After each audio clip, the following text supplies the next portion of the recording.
hello. Well, Oh, there she is. That is that.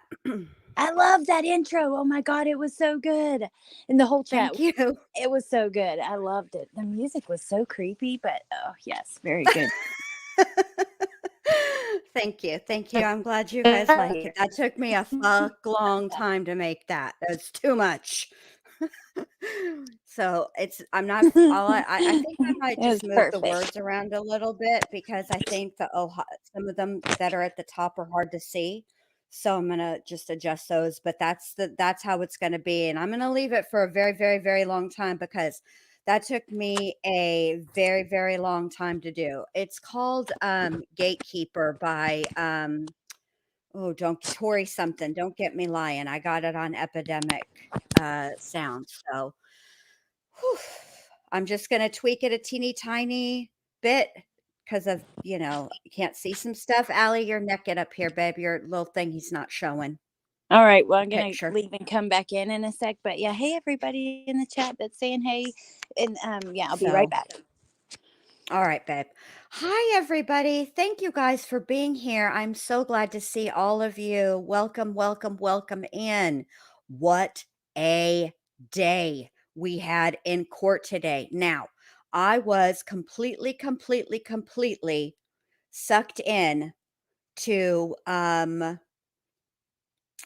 Miss Leticia's trial today. And so as a result, and it's my own fault, I did not get to catch up a whole lot on Lori Vallow, and I was trying to right before I went live, but y'all know my ass cannot focus for that long.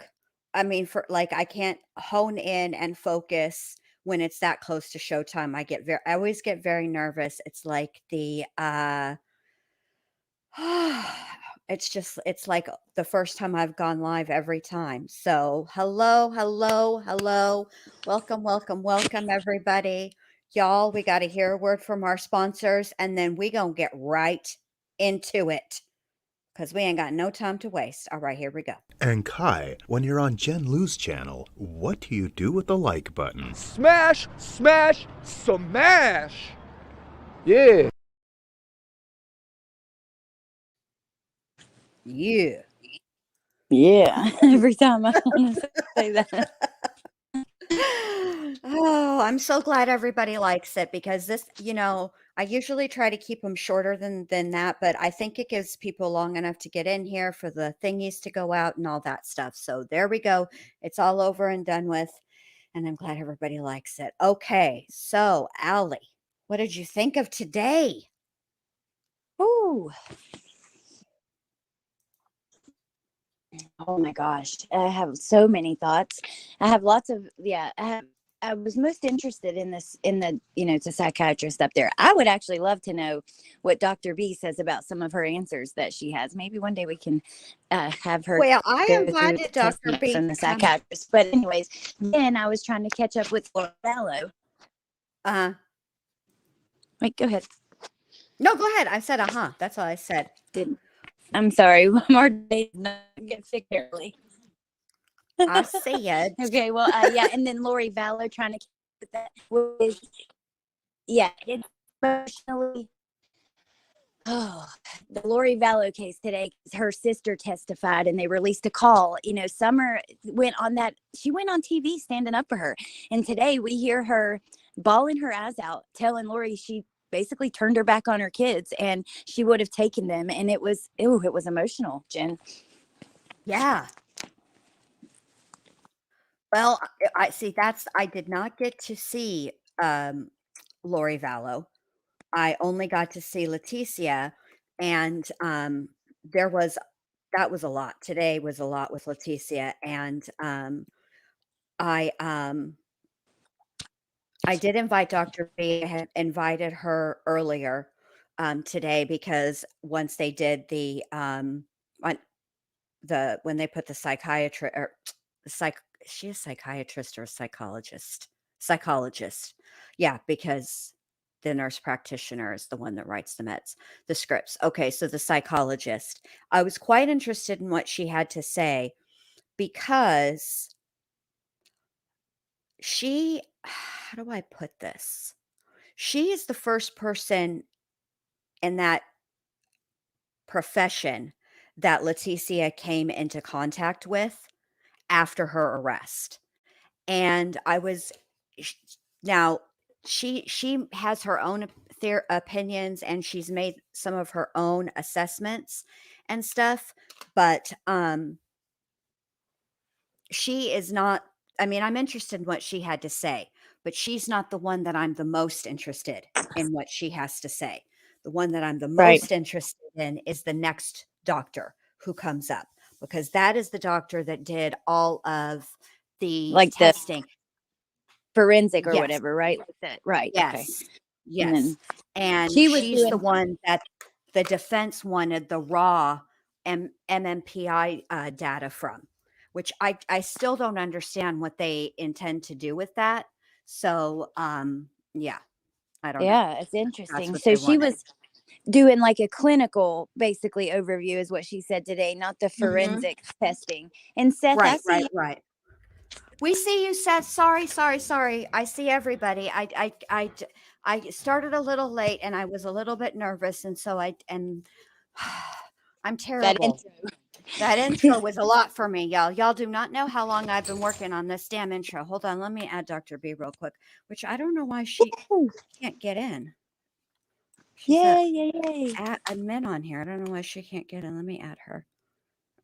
Oh, this is so exciting. There she is. Hi, Dr. B. Oh, hi. Oh, hi. I don't know. How come I have to add you? That's You weird. know, I probably shouldn't. because I was across on the other side of the room looking for my charger, and Oh, and there was one more thing, but I forgot. How's it going? good. Good. I'm How so are you, babe? Oh, I'm just so full of thoughts today. Why don't you tell Mhm. them your thoughts today? Because I have to go outside, and you know that door is loud, and you can hear my flip flop. Well, yeah, I want to well, hear. I can't wait. I mean, before I like lunge into it, I wanted to kind of hear your thoughts too, because it's different for me listening because I have my own kind of biases, I guess, like working in that field. Right. So I would want to, hear your lay kind of opinion of what you heard, and Today, then we can compare. yeah, when I was listening, I thought of you. I was like, on certain parts where she was giving her opinion, and I don't know that I just thought, like, I wonder what Dr. B would say about the way she's done this, like, because it had me thinking where you were kind of talking about the way that the other lady spoke to her and stuff. I don't know. I'm very curious. Yeah, so I don't know. I have thoughts too, but I don't know which part. I got so many. So, Yeah. Well, oh my God. So what I was listening for where this was taking place and what the context is. So we're talking about a period of time where Leticia just got arrested. She's in a county jail awaiting trial. So this is pre-trial. So that means there's like a high kind of pressure, or at least awareness that everything that's being said, done is being picked apart. And that's something that I heard this doctor today testify a few times to, that, at one point she even said, like, I knew it would be my word against hers in court. So this is kind of where the thinking is. So it's more so about like a legal kind of back and forth. It's not really meant to be anything like deep or clinical. So basically, they're just babysitters there. That's the kind of sense that I got. And I also, the way that she responded to some of those questions, I didn't feel like it was, yeah, I don't know. Like, I didn't think that she was a good witness. Let's just put it that way. I was like raging during a few times when she was talking about particularly like the SA part, and where she was trying to distinguish. Well, let's just say the defense attorney triggered her for some reason or another. So that's another negative that, went into my books. And she was triggered. Very. Yeah, Hang on. Can I cut in just real quick? Thank you, please, Carol because Claus, so I'm much. like Thank you going very on. much. You're fine. And thank you, Lisa Lulu. Thank you very much. I appreciate that. It's very sweet. Thank you both. Um, no, you're doing good. I mean, I kind of okay. I don't even know where to start. That's why At I'm like all over first, the place. at So first, I kind of want should I maybe play some of her? So you no, I don't want to do all that. I have the notes in order of how it happened, like what they testified to. She Look at said, oh, you, go Allie. for You're it. the best. okay, well, let's My see. jaw was on the floor, and I always when these kind of witnesses testify, I don't turn the chat off on law and crime. I just let it play because I'm always very curious at what the chat is making of her. And I have to tell you guys, um, pretty much everything Well, that you both have said was echoed in the law and crime chat. People were very disappointed in this witness before she even got crossed. This was during direct. They were like, yes. how is she Remember, helping? Jen, what was my first comment in our chat today? Oh, I feel It like this. started off like I'm not really digging this doctor. And then I'm not I'm by not the end feeling it. by the end of her testimony, I was like raging by this point. I was like, I don't even know what I was saying, but it was not nice. But I can actually say something in her defense, and also playing a little bit of devil's advocate. So I wouldn't say that this is a witness that the prosecution chose.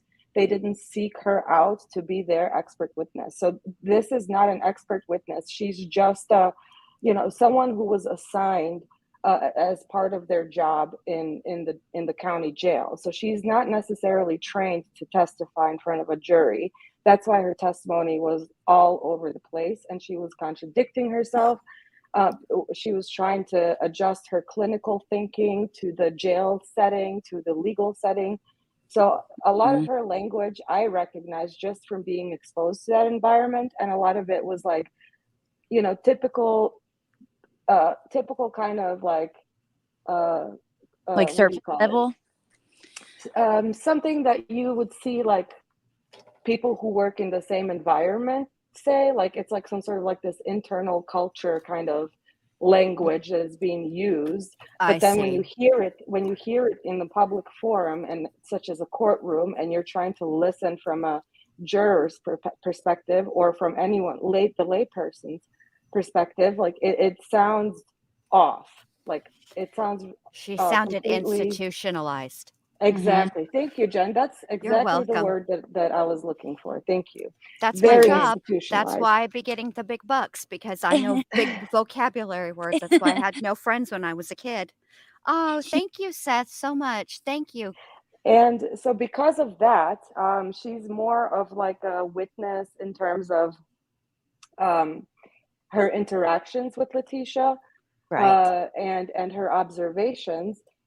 So she's not the expert here. The No. the state's actual expert will be someone from, like they were talking about today, when she would get sent out to these competency evaluations and to the state mental institution.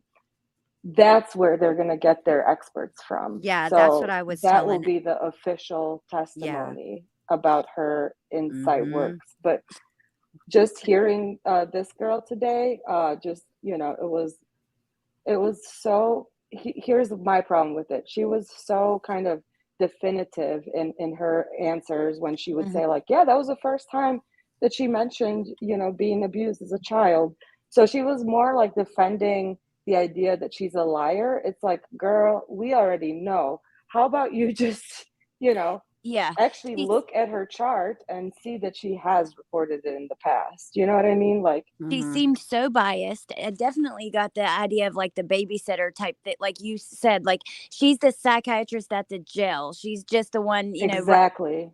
meds and stuff like that. And her job is probably very difficult. I would definitely say that. But look, when she's up on the stand, her body language was so off-putting, especially when she was being challenged. This is the process. You're going to be challenged, but she was getting personally offended. You could see it in her like mouth movement and her body language. Well, I think in her defense a little bit, first of all, there's a big difference between doing the work and then being up on the stand. That's very intimidating. And some people are just not good at that. Like, this is why I love Dr. B so much, because she's good at both. She can do the work and she's excellent at the work, but she can also explain the work in a way that everybody can understand. And that's why I beg her to get on panel whenever any of this kind of stuff happens, because I always want her feedback. And I also feel like, I have a feeling that her testimony was quite limited. Okay. The prosecutor asked very specific questions for very specific reasons. And he only wants, but I have a feeling that if she were really allowed to get into that chart, Leticia was not a peach since she's been locked up. She's caused quite a bit of trouble. She's pulled quite a bit of shenanigans. And I think that if she were really allowed to go into that, I think that's what she would say. But that's not what his intent for her was. He didn't want her to be up there to tell all about that, because the next witness that's going to be on tomorrow, she is going to get onto that. She is going to get into it. She is going to break it down. She is going to explain all of the scores, and hopefully she will be good at testifying, because I can tell you right now, the defense's expert is not. Dr. Lewis is not good at testifying. Bless her heart.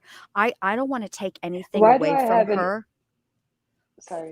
Why do I have an image of whatever her name is, La Faviolette or whatever from Dirty Arias? Remember that lady, that DV expert? Yes. I can't. Yes. I still Well, think see, of Dr. her. Lewis is like really, really smart. Okay. But she is, Oh, I like that. it's very hard for her.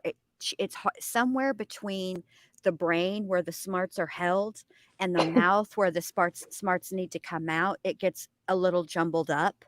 And she's also in her 80s too. Not that means anything. I mean, but Well, look, it's I'm not an 46 age thing. and I be I'm worried about I'm worried about how up to date, whatever. Right. Well, her stuff is. So Allie, you want to start with your notes, babe? Hey, Nay. Yeah, good to see you, babe. It's good to see everybody and everybody. I want to say hi to all of you guys, but I also I know this is going to be a long one. I can already feel it because.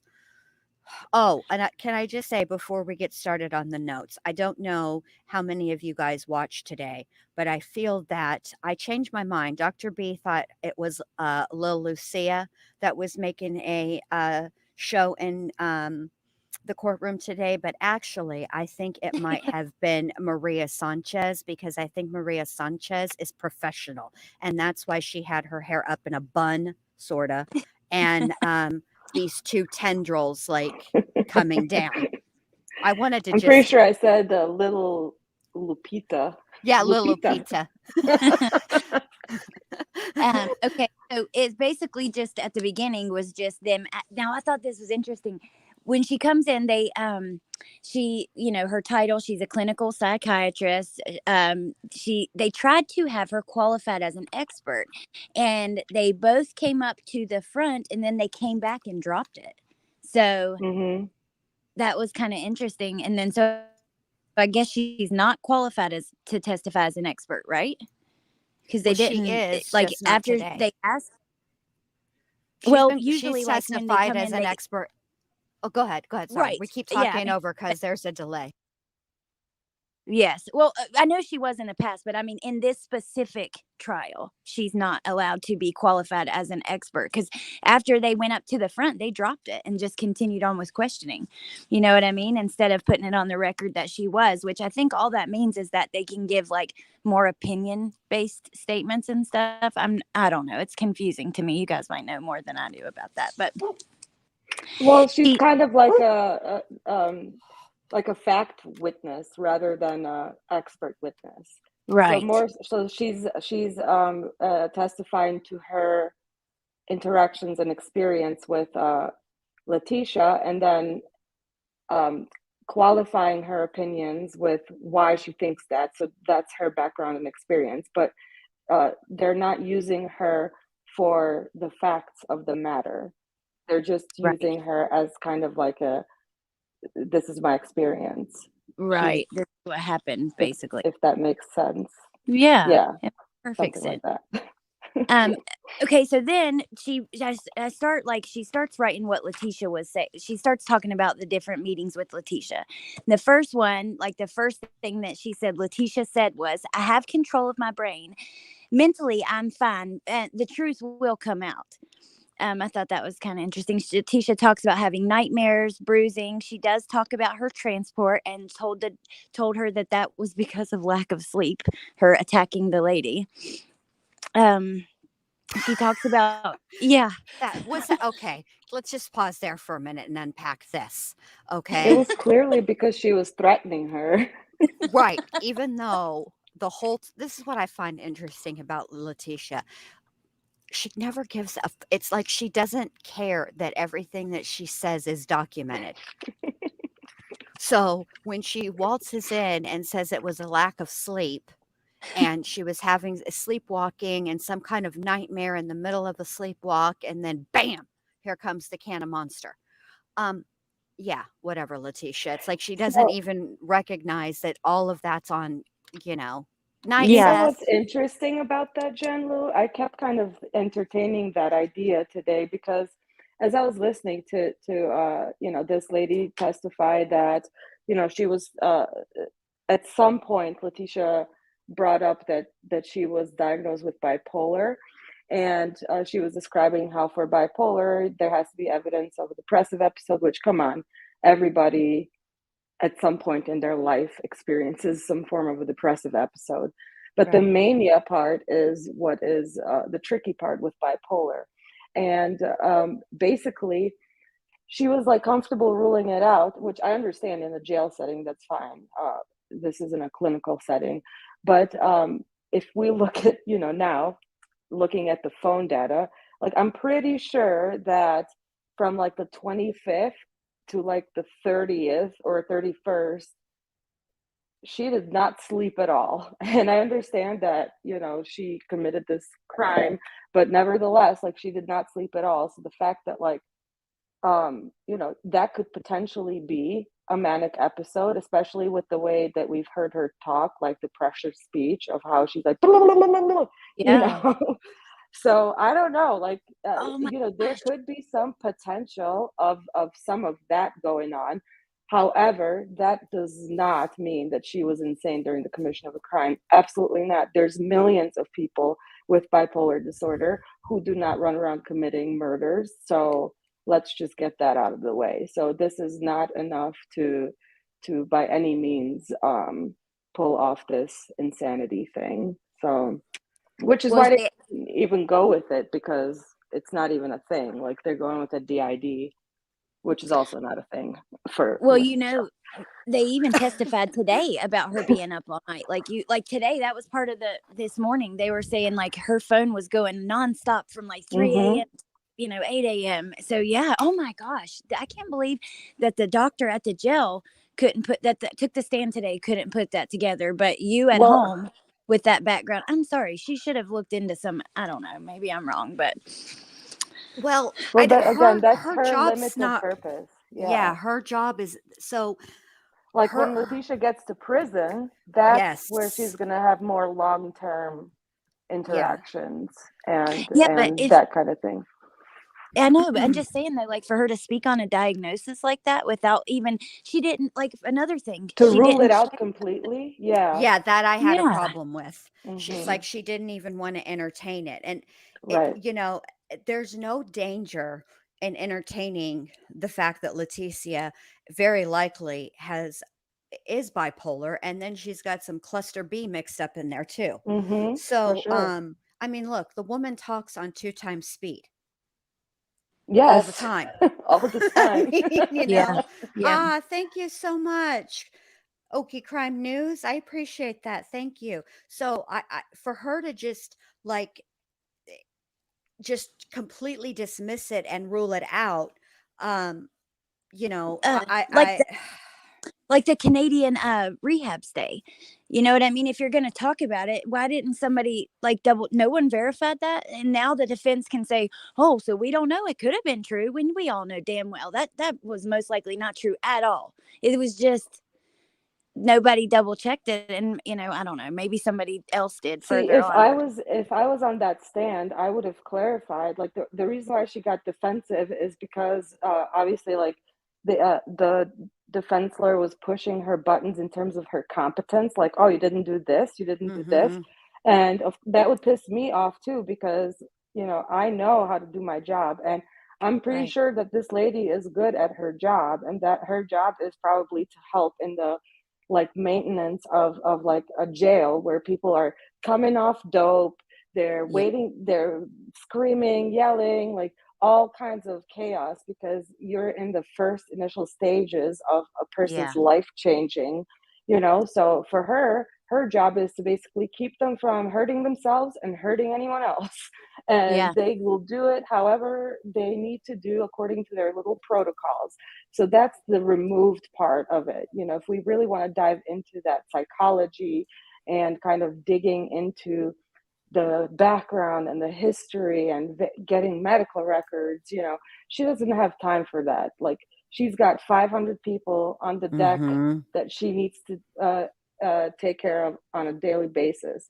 So that's what I mean. Like when she's sent out to the state mental institution for all of those evaluations, that's who would have done it. And so I think that they should have first came out with someone who was as thorough as them, so that the Yeah. defense can't discredit this witness completely, even though she looked dumb. Talking about SA is different than MOLS, whatever. Yeah. And I can't even with No, you can't even spell it apparently. no, I can't because it's like Sorry. Okay. Good night, Seth. Sorry. Good night. I'm then sorry that I missed you. Yeah. Good night. Thank you for coming in. I appreciate it. and then on top of everything else, Leticia Stauch's Google searches. I can't. Is that a count in here? Yes. Yes. I Look. want immunity because it was gang related. Oh my gosh, this is amazing. Okay. Let me Sorry, ask I you just guys. went Okay, on I want a to. Leticia rant. No, never apologize. I love hearing both of your rants. So, but okay, this is like her first meet. This some of the things that Leticia said during their first little interaction. She talks about. So, she says that she talks about her traumatic stresses. She talks about having how it's hard to go through losing her freedom, the loss of a child, losing her license. She says that she does talk about the hiking trip. She says she usually takes a gun, but didn't this time. Leticia says she replays that week over and over. One trauma situation too many is what Leticia said. She says she replays why she didn't ask for more help or provide info, creating stories that weren't true. She wrote Gannon a letter, regrets taking the back road, but can't relive every situation every hour. And then her last quote of this meeting was, "I'm going to be so rich after this." And maybe because she was talking about her diet and the way they were feeding her on that part. So they're unrelated, but still, she's still sticking with these stories of, I can't believe I took this back road. And, She's that whole song. I was in the wrong place, but I must have been the wrong time. I was in the right place, but I must have used the wrong line, yeah, exactly. And then the kites thing, that was interesting. So the first meeting Yes. had no like sign of, she was saying, I'm fine, I don't want to be on medication, whatever. After that issue was raised, all of a sudden she sends a kite. The first one says, being held hostage, cameras everywhere, no one helps, they took the water for my dog. And then, she said these were not consistent with her previous language, but That's so funny. obviously, That gives me flashbacks because I've gotten so many kites about someone's wife being held in the segregation cell next to them. So Trump is actually holding their wife hostage in the oh cell no. next to them, and they need someone to blah blah blah. That actually is very common, and it's sometimes like when people get sent out to these like to the state mental hospital for either competency evaluations or any sort of kind of mental health concerns that are severe like that. They come back like equipped with all of the right words, with all of the right symptoms. It's like they go for DSM-5 courses over there and then come back, and it's like it's on like Donkey Kong. That's Well, I funny. mean, I will say this. One of the things that I thought was nice, and does show that as overwhelmed and understaffed and underfunded as all of the staff at the jail was, when Leticia was notified that they had found Gannon's body, the doctor or the psychologist checked on her, brought her in and everything. So at least they were trying. You know what I mean? Yeah. But it She Leticia, quoted to her, Leticia. I'm going to be impulsive, have a different personality, act manic, and pull my hair out. That's when she said, like what you were talking about, Dr. B. She says, this made me concerned and worried that if this goes to court, I don't want it to be only my subjective opinion. Mm-hmm. Well, yeah. And the defense was they tore into her about her notes because they have access to her notes. And when she had a phone call with the state at going over, what they wanted her. Now, remember, this is another thing that's important to remember. Okay. This poor thing wasn't even dreaming about ending up in a courtroom, and she was Correct. Not Leticia. only that, she doesn't even work there anymore and hasn't in a minute. Okay. Her Leticia experience is limited. Her Leticia exposure is limited because, she's in Kansas. So they needed to have a phone call. They had a refresher, and it was what it was. But at the bottom, she wrote something, and the defense was like, and now I can't even remember because I got distracted by chat. It'll come back to me, you guys. Don't worry. It always does. It comes back. Well, was it her initial diagnosis? She had GAD on there? Yes, she did say that somewhere, that she wrote that on the bottom. Yep. General anxiety. That's what it disorder. was. That's what it was. And themes. Oh, the defense was big mad about the word themes. Yeah. So mad. Oh my God. Well, themes, T-H-E, yeah, themes. The state's themes. Defense bigly mad about that. Big, huge. Well, okay. Then she has, listen to this one, you guys. This is her September meeting with her. She says she had just been to court, and we should find the video of this just to see this appearance, which one it was. But she reports sometimes she's okay or normal. She has a hard time with reality in the morning. She can't concentrate, so she's no longer reading her Bible. She talks about seeing demons in court on September 8th. She talks about jumping from a cliff during a hike, sedatives being aired through the vents, and she was making up having hallucinations. And then her assessment was that she was making up having these hallucinations. And at that moment, Leticia starts rolling laughing with her attorneys. You should have heard Ick and Mel today with talking about her and her attorneys. Oh my God. He's like, woo, that's a little too close now. And like talking about them flirting and stuff. But yeah, she's it's infuriating the shit that did she think that, I don't know, that it was just going to be believable? Oh, I saw a demon in court. Like her. It's frustrating. Don't have words for it. Let's see. Then we have October 30th. The ward deputy informed, she said she's going to act out because she wants to be listed as crazy.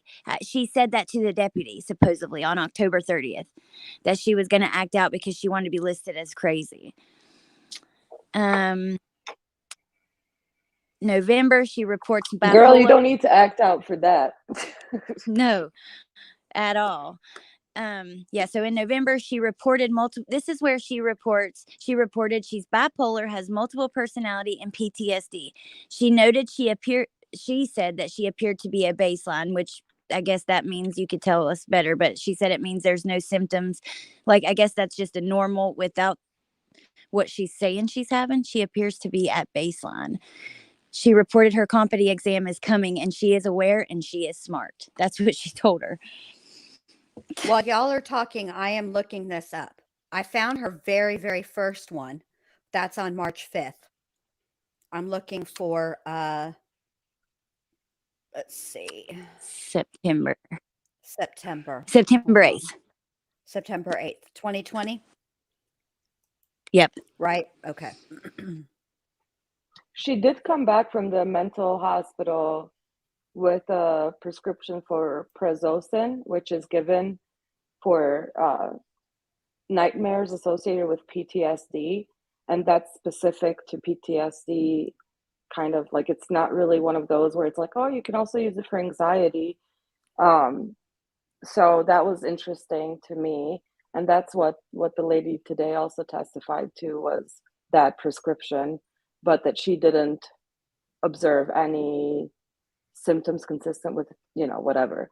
So, and that's another thing that's kind of cool about being in that kind of environment, is that, you can have, because obviously, like, they're in jail, they're under surveillance 24/7. So the psychologists can actually have the correctional officers, like, when they do their rounds every 15 minutes, also note, like, if they're sleeping or if they're having nightmares, or if they're, so you can kind of get a sleep log as well and assess for some of those things, which, would be interesting to have with, like, would be good to have, I should say, with someone who kind of reports some of these things, like PTSD or whatever. Well, so it wouldn't be for like just nightmares, because today in court, like, I don't think she made it clear enough that it was just for PTSD. She said something like that's for nightmares. But yeah, is it like nightmares associated with PTSD? Wow, okay. Huh. Mm-hmm. That is interesting. And that's right. It's an antihypersensitive, but it's effective for PTSD, and that's almost exclusively what it's prescribed for, outside of the use of what it's intended for, I guess. Right. This was kind of interesting. So in January of 2021, she said she was triggered by another patient. She said she told the doctor that she loses it when there's anything involving sexual harassment. This is when she says she was hospitalized in Canada in 2018 from her stepfather, and her uncle had essayed her during her childhood. She only starts hallucinating when triggered with SA or assault. She opined that she was brilliant. That was her last quote. But yeah, so all of a sudden now you get triggered because of that. Like, that's convenient, Leticia. That's how I feel about that. After you're trying to have an excuse of what happened with Gannon and this essay, even though you've told like 20 different stories. So which one are you going with at this point? Because you're not making sense. She makes no sense ever. She talks in circles, and which is kind of also consistent with bipolar, if you think about it, because that's one of the things, is like, that kind of pattern, disorganized thoughts. Yeah, exactly. And speech, and it can be all over the place and difficult to pinpoint, and uh, difficult to follow, and jumping from topic to topic, So I mean, she's definitely dropping breadcrumbs, and these are the kind of things that you really can't fake, right? This is so if she came in and like, oh, I'm bipolar, like you can't fake that. It's just that's kind of how it manifests, so that it's like um you don't have control over it. That's what I'm trying to say. My sister-in-law has bipolar, but she just recently had her first episode a few years ago, and she has like bipolar with delusions.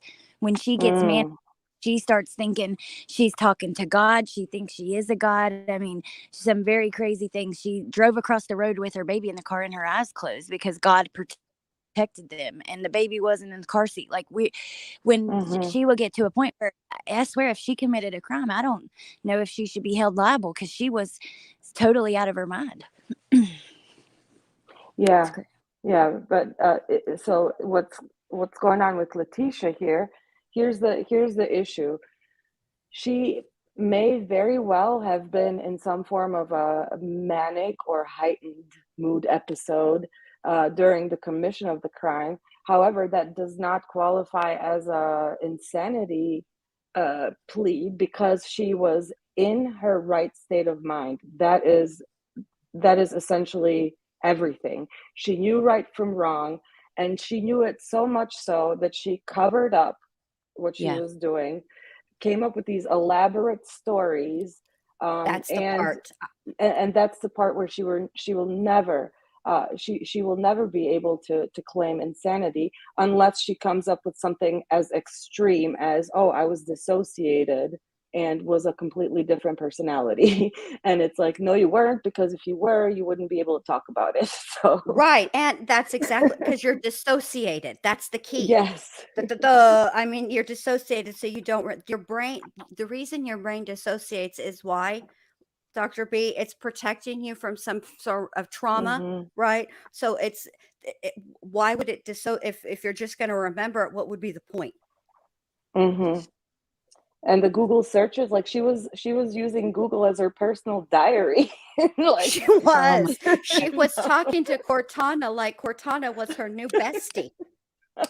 Hey, oh, Cortana, I don't, my stepson and I don't like my stepson. What should I do? Hey, right, yeah. like, Cortana, how do I marry a rich man? I don't know, Leticia. First, start by washing your freaking hair. How about that? Or Al Stauch cheating in Colorado. Like, what do you think's going to come up for that? Hey, Cortana, track catch Al Al Stout. Stauch cheating now. Oh my god. I got to know, Dr. B, on this part where, so, I at can't on the find it, cross. girls. I know I've seen it, but I can't find it. I'll look for it tomorrow, Find more in real depth. military singles. I'll help you look at it tomorrow. Here comes Lupe. She was using Google like a magic 8 ball. Exactly. Oh my gosh. Doctor, at the end, the cross, like basically the Hmm. cross, which they gave her lots of attitude and questioned her, and like you said, even her ability to do her job, because she was in charge of so many people. The way that they kind of pushed her, I could see why she was defensive. But her main point was, like, yes, I was able to make this determination in such a short amount of time. It's a working diagnosis, so it can change. But because the fact that she doesn't, her, let me read exactly. The point is, it would most likely keep her from functioning at work. They would have to clinically and significantly impair their functioning in order Hmm. to be diagnosed. So it would be possible to have something like DID, and for her to be wrong, for people not to know in your life or at your work, or, or whatever. Or would people definitely Yeah, know something? that's I mean, that's true. Like, that's one of the diagnostic criteria across every single mental illness, basically, in the DSM. If it doesn't meet that criteria, you could have full-blown schizophrenia and talk to God every single day, and maintain a job and live independently and not break the law and never get diagnosed with schizophrenia, because it doesn't impair your functioning in any way, which is kind of, hard to believe. So that speaks to the fact that like mental illnesses are, because they do impact at least some part of your life. And with Leticia, again, I will say that when we look at her background, look at her relationships and the quality of her relationships, looking at her turbulent kind of unstable background in terms of jobs, like she had just quit her job, or lost her job actually,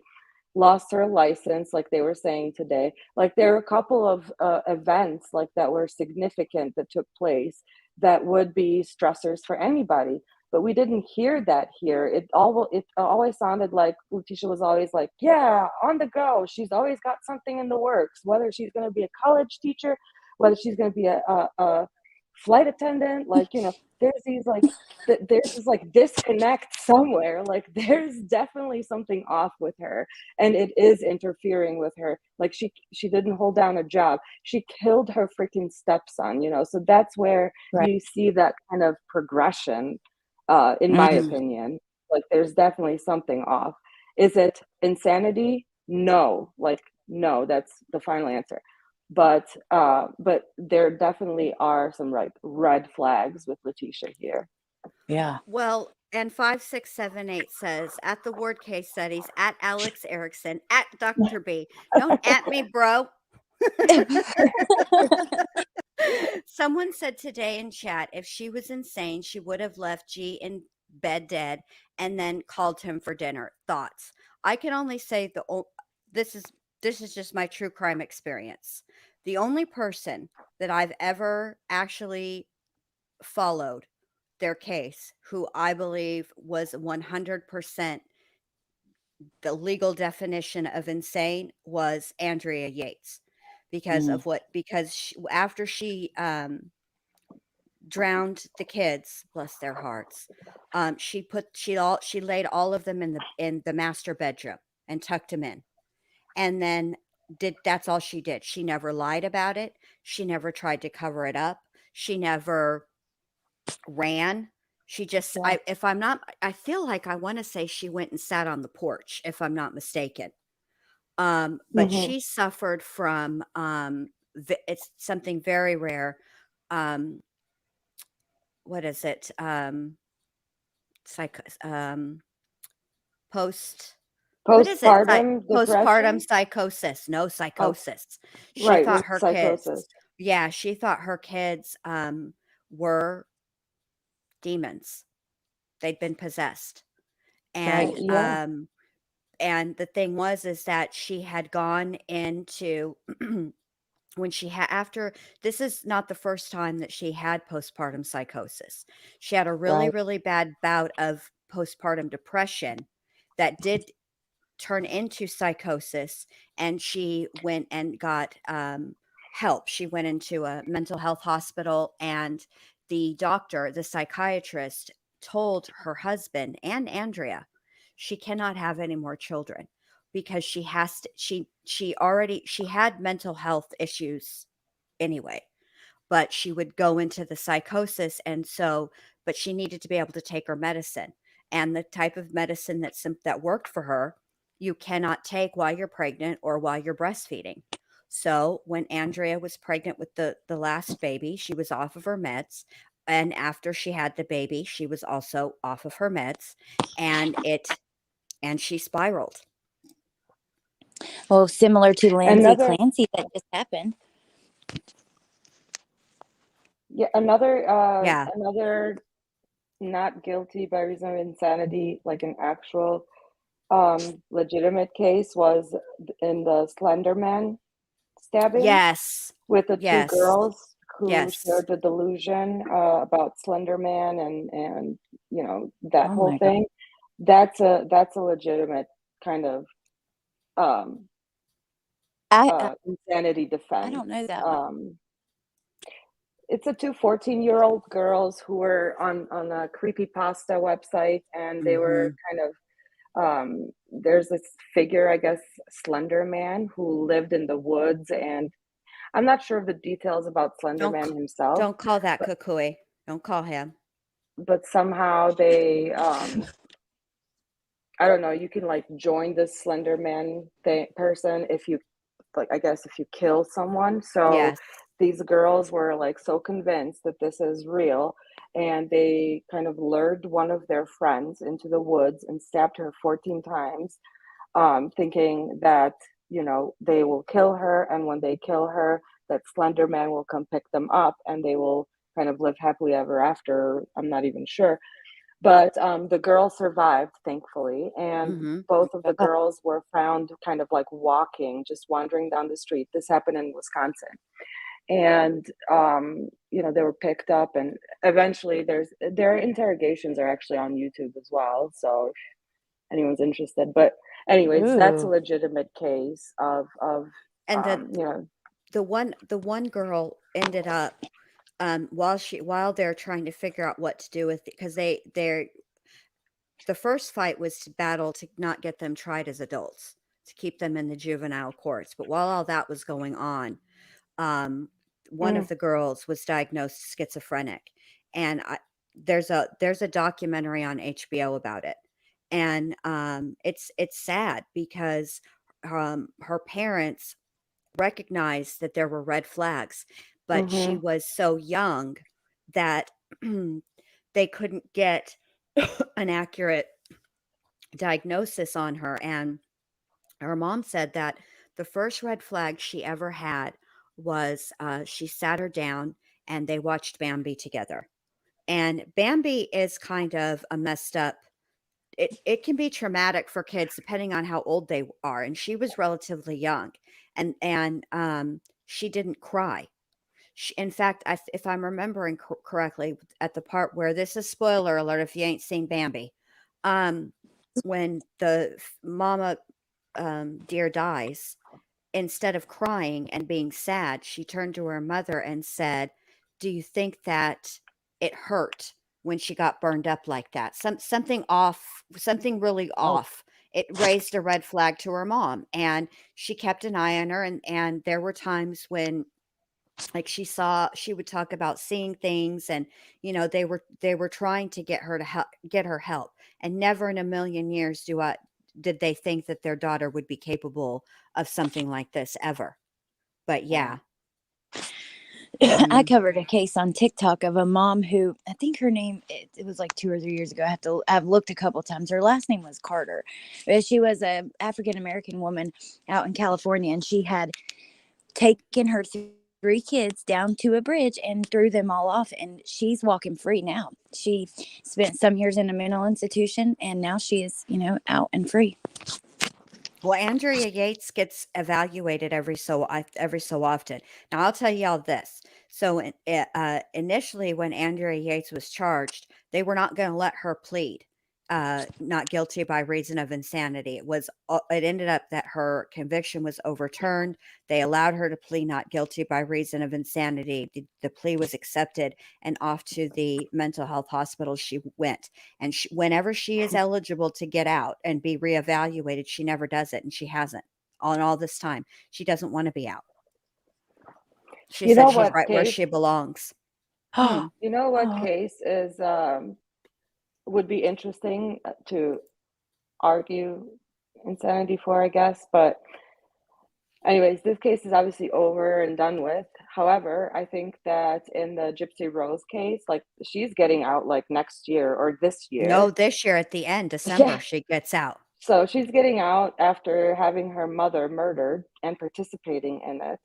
And meanwhile, you know, Nick Godejohn, who I think would have had a case of insanity there, and also has some other issues as well, including autism, which we know how complex that is and how big that spectrum is.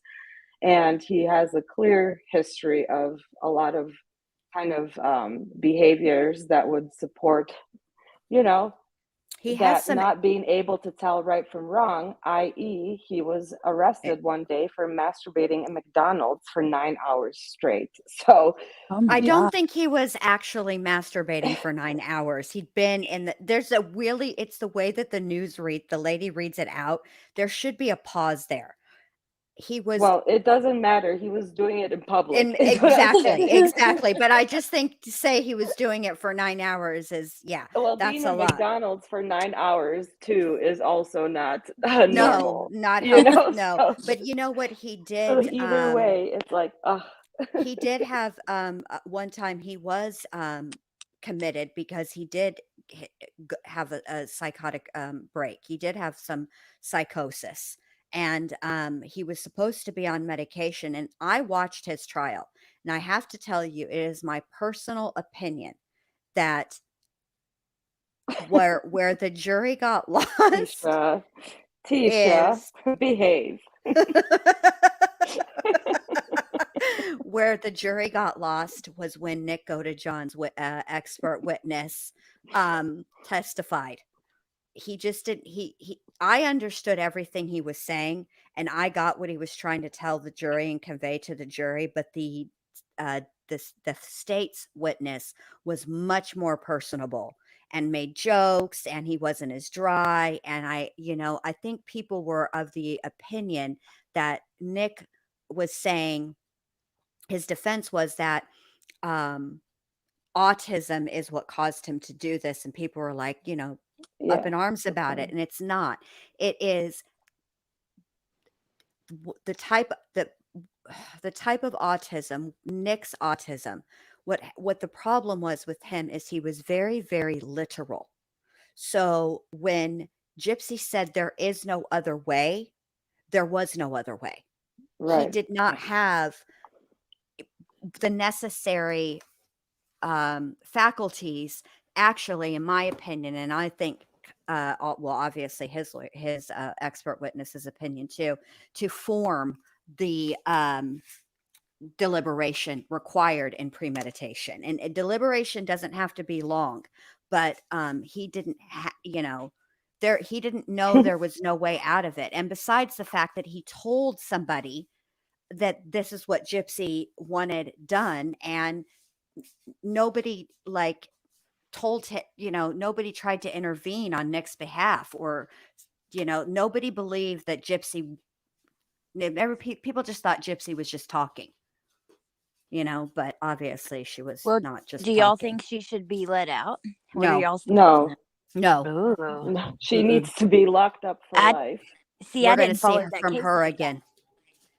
I never watched. Like, I know that a lot of you guys did, but I really met all of you guys after, so I don't even know the details of it. I kind of like from just what I knew, I kind of just felt bad for her, But a lot of I feel people who bad Right. looked for at it her closely. too.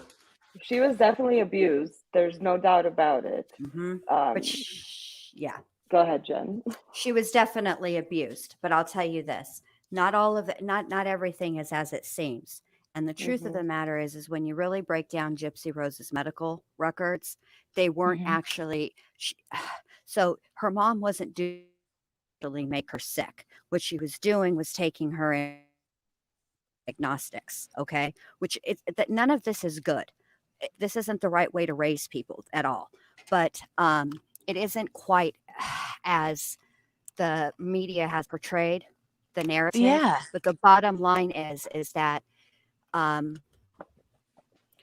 since she's been incarcerated, she's said said some things that would lead one to believe that might not be it. She doesn't seem to want to get her help, herself help. She doesn't think she needs any help. She's, and the truth of the matter is, Dr. B and I roasted her. And You're What? roboting, Jen.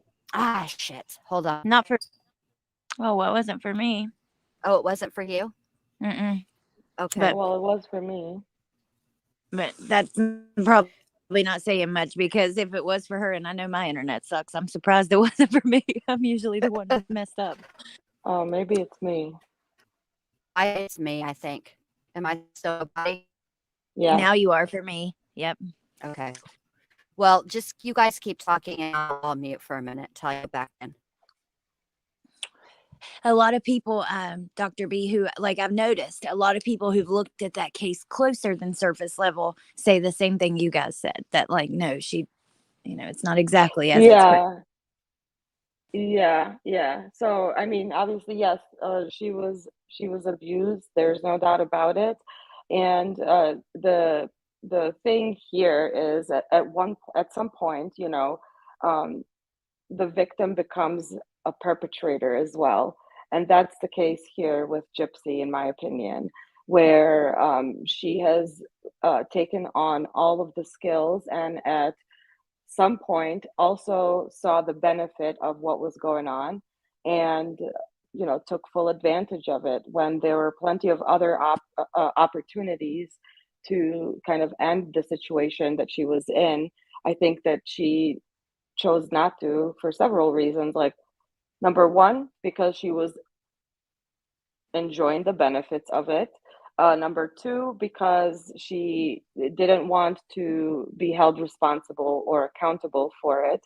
Because if she was to report her mom for it, then obviously everything would be, her cover would be blown. There would be the shame associated with it, the possible potential legal consequences, and everything else. And she was just as bad. It just kind of continued that generational cycle, because Dee Dee, I think, was also a product of Munchausen. So Oh, wow.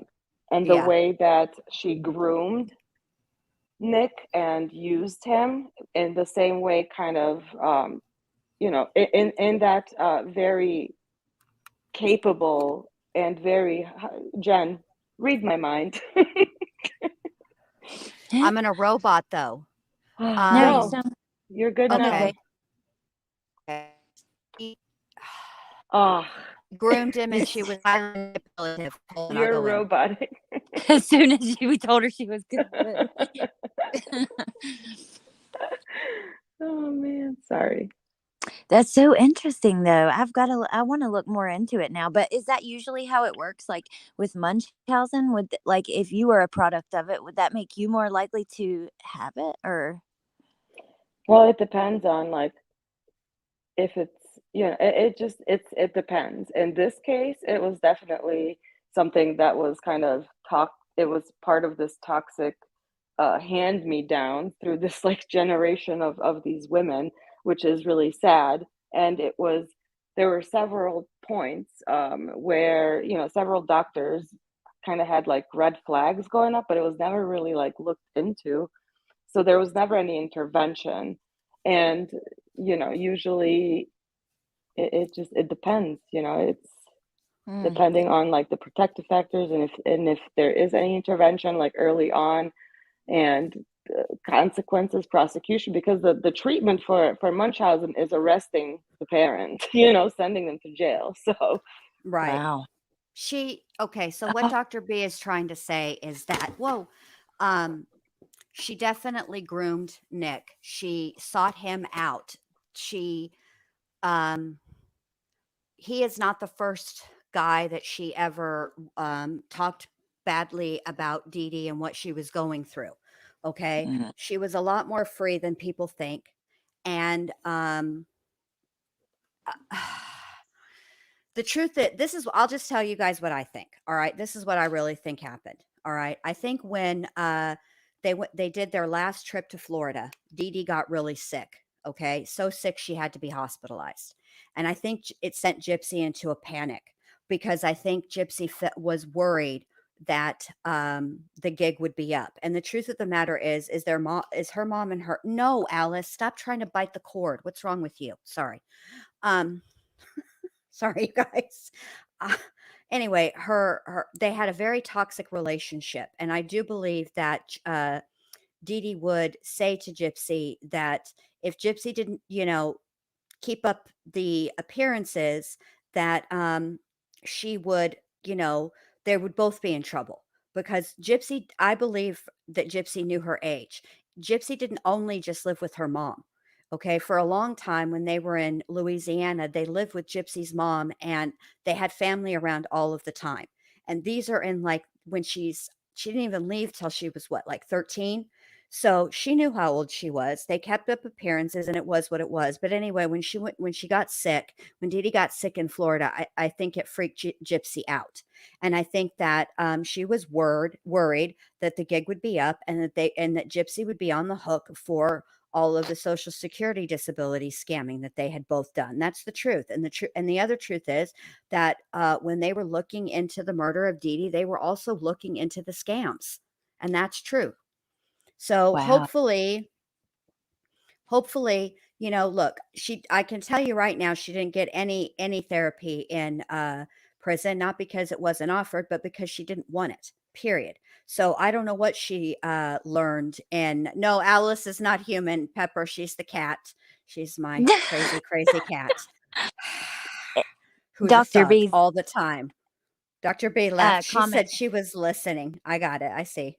and then in the chat too, she said I'm long-winded, which by the way, in the hashtag yada yada yada. I gotta say, I don't think so at all. I think I love listening to her talk. Me I think too. it's Get super back up interesting. here. Get back up here, Dr. B. But yeah, so that's what I think happened. And yeah, that's the deal. Wow, Yeah. that is crazy.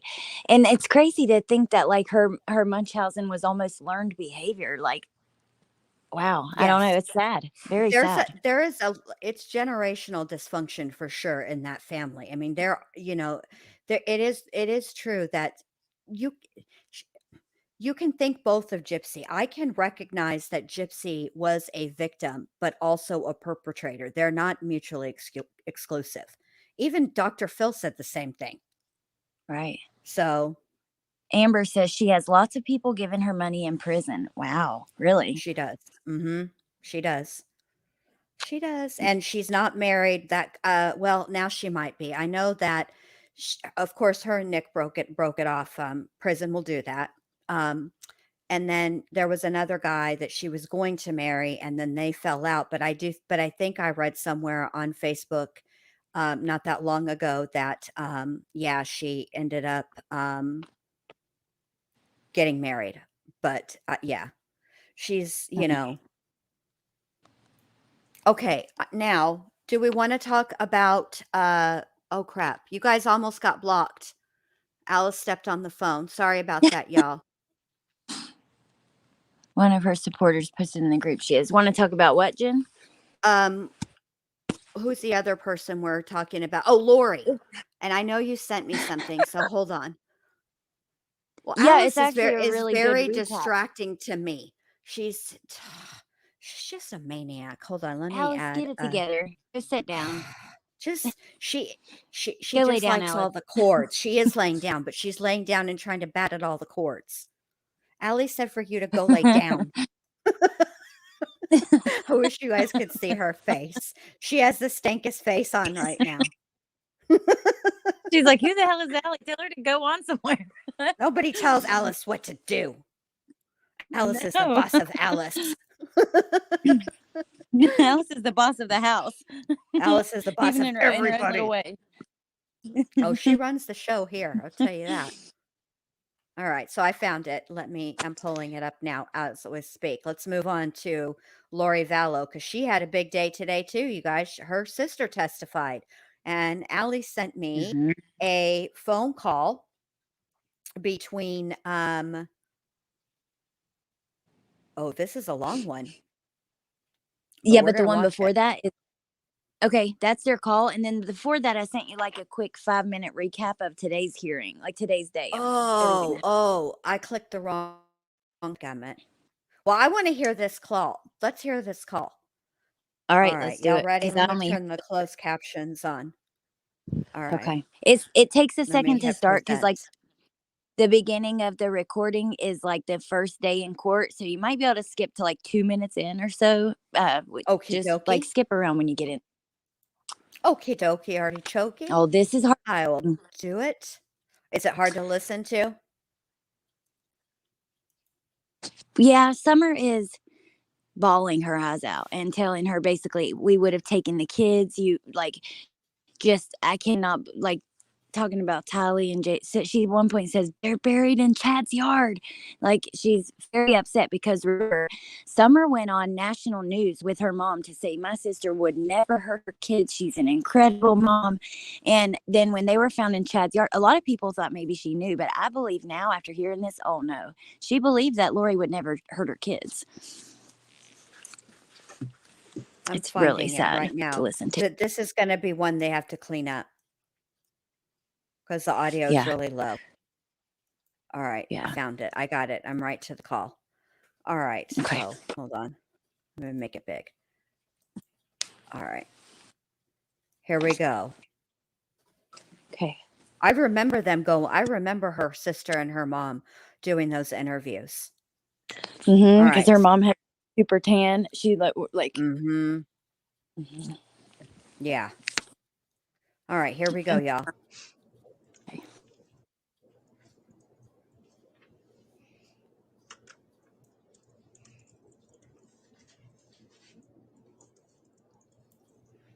She has aged like milk.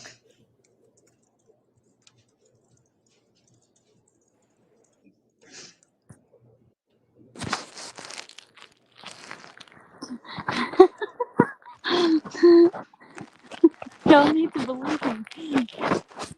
We're in believe Leticia mode, okay? We believe you.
Oh my God.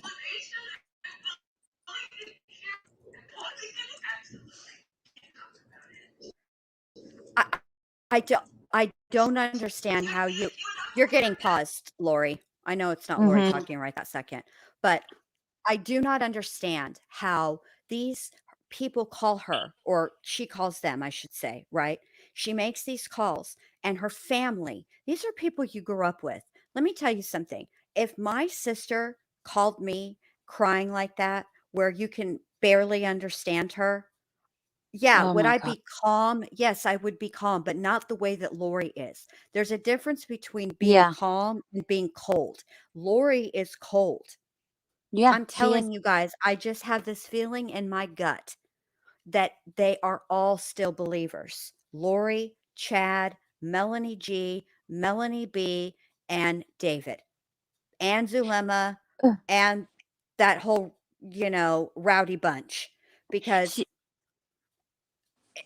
their memory loss, their lapses in memory where they can't remember stuff is so they all have holes in their memory around the same events.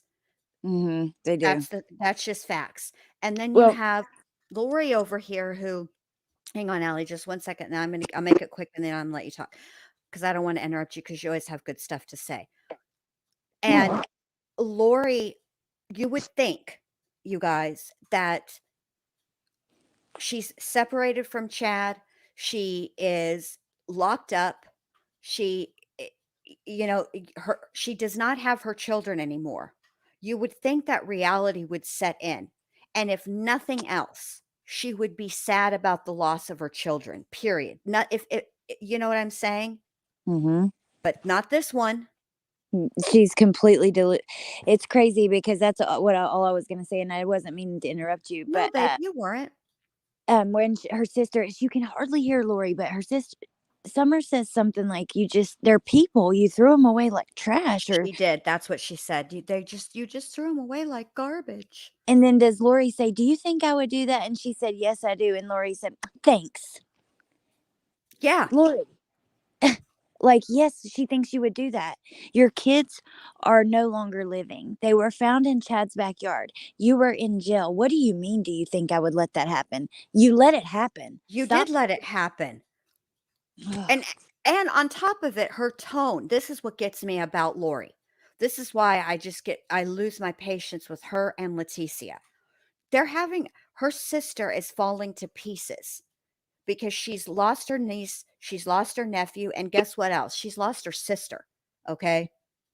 Her Granted, brother. she's lost her brother. Granted, her sister is still alive, but she's lost. Yeah. And Lori is acting like she borrowed like her sister like she borrowed her sister's chapstick and didn't return it, or she put the car chapstick in the sock drawer, because that's, you know what I'm saying, like it's a Yeah. petty fight that two sisters are having, You have are, to. Your point is excellent, because that's exactly kind of how my mind thinks too. Like, how do you hear her like this, or Colby the other day, and your yes, attitude is like thanks, or laughing at them, and you're just like, huh, you don't you know me better than that? Like, oh, it's infuriating. You would think and that would go wake ahead. her up. You would. And also, I don't know what is going on in the jail that she is at, but I don't know why the visitors' audio is so loud and the inmates' audio is so low. But can we get that fixed? It's making Sunset it very says difficult. East Idaho News has an enhanced version of the phone call audio. Okay, here we go. Here we go. Here we go. Yay! Because that's so much better when we got to actually hear her and Colby versus that first time. Mhm. Yeah. You show right. Meanwhile, you guys, while we're waiting for me to find this, it's just going to take me but a moment. Alice jumped from the bed to the dresser, back to the bed, and into the window. Just so y'all know. From the bed to the dresser, back to the bed, and into the window, like a Yes, little. because she's crazy. Like she ate crack for dinner.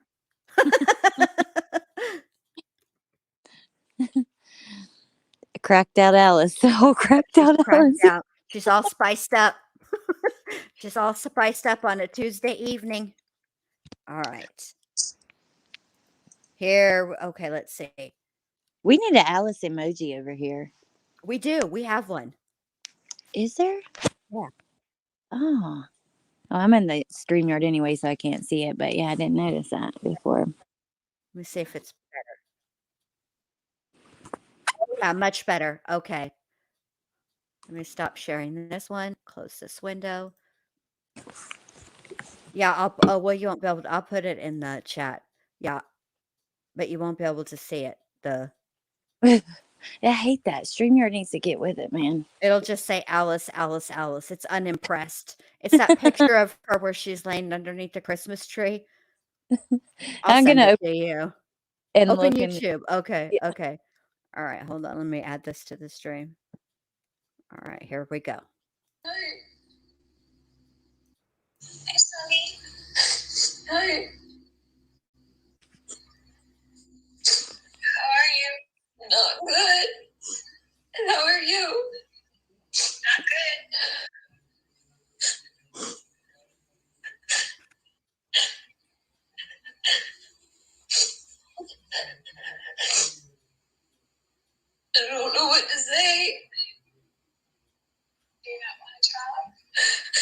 I'm willing to listen if you want to talk to me. I just don't know what to say.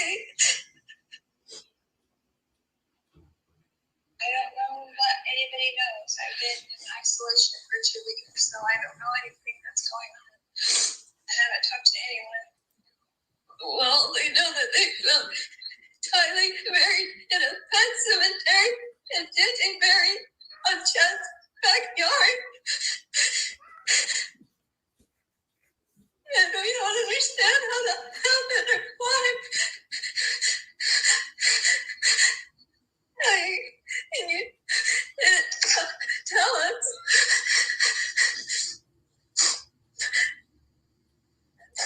They were devastated.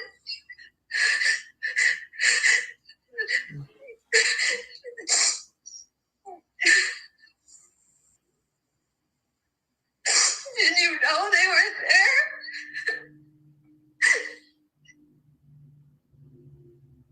Can't talk about it. Good night, Riddler. Thanks for coming. Oh, hey, Alex is a hottie. How's it going? Hey, Jim, pause that. Okay. You don't know, care, please. I love you. Okay, thank you. I just wanted to say one thing. Welcome. She said, "Did you know they were there?" And Lori says, "I can't talk about Let's it." talk about it. I cannot believe she said that. I just wanted to like point that out, even though I know you heard it, but still, I'm shocked. Well, okay. She can't talk about it, and I kind of get it, but it's the way that she said it. Do you know what I mean? Mhm. Like Yeah. she was cold about it, and she could have just, can y'all hear her running around in here like a maniac? No, I don't hear. But I'm in here in the house for a minute, and Bentley's You're lullabies. so unprofessional, Alice. You're just unprofessional. I can't keep going this way with you, ma'am. Can't do anything with you, Alice. No, Alice, you heathen. I can't. She's so cold about it, though. You know what I mean? So Yeah, sad. she is. All right, here we go. Alex was sick to my stomach. Thinking anything, you would never let anything happen to the kids and just let them be thrown away like garbage. I can't take it that you would let this. It's too painful. And you think I let that happen? Yes, I do. That's nice. Is there another explanation? I'm willing to hear it. I don't want it to get... Absolutely, but I can't talk about it. You went off to Hawaii and were dancing on the beach while your kids are in the ground? You had to have known when they were there. I just can't understand. I don't understand. I don't understand. I want to believe the best in you. I really do. I love you with all my heart. It kills me. But they were just little kids. I don't understand. I don't understand. Hey, truth teller, thanks for coming, babe. Good to see ya. You know me, Summer. Hey, That's TT. what I thought. You still do. Or if you let that happen to them and just You know me, Summer. God, fuck off, Lori. You suck.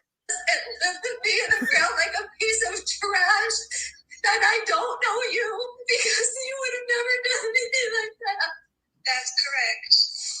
And if you knew and didn't tell us, that's not okay. We love them. We would have taken them. We would have taken care of them. You could have gone on and done anything you wanted. All right, I'm starting to get it now. Every time she is accused of being the one that does it, this is where she gets her, like, for lack of a better word. Hey, Melissa, her hair up is when she is directly accused of being the person who unalived her children.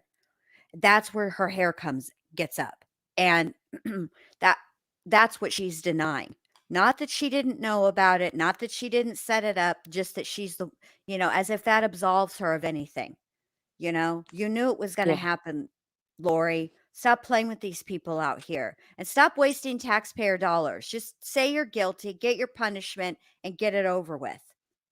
Yep. And now that we know that Chad had that scratch on him, it wasn't just Alex. And I wouldn't be surprised if Lori had a big part in actually what happened too. I really wouldn't, even if she was part of it in actually taking their lives, not just the plan of it.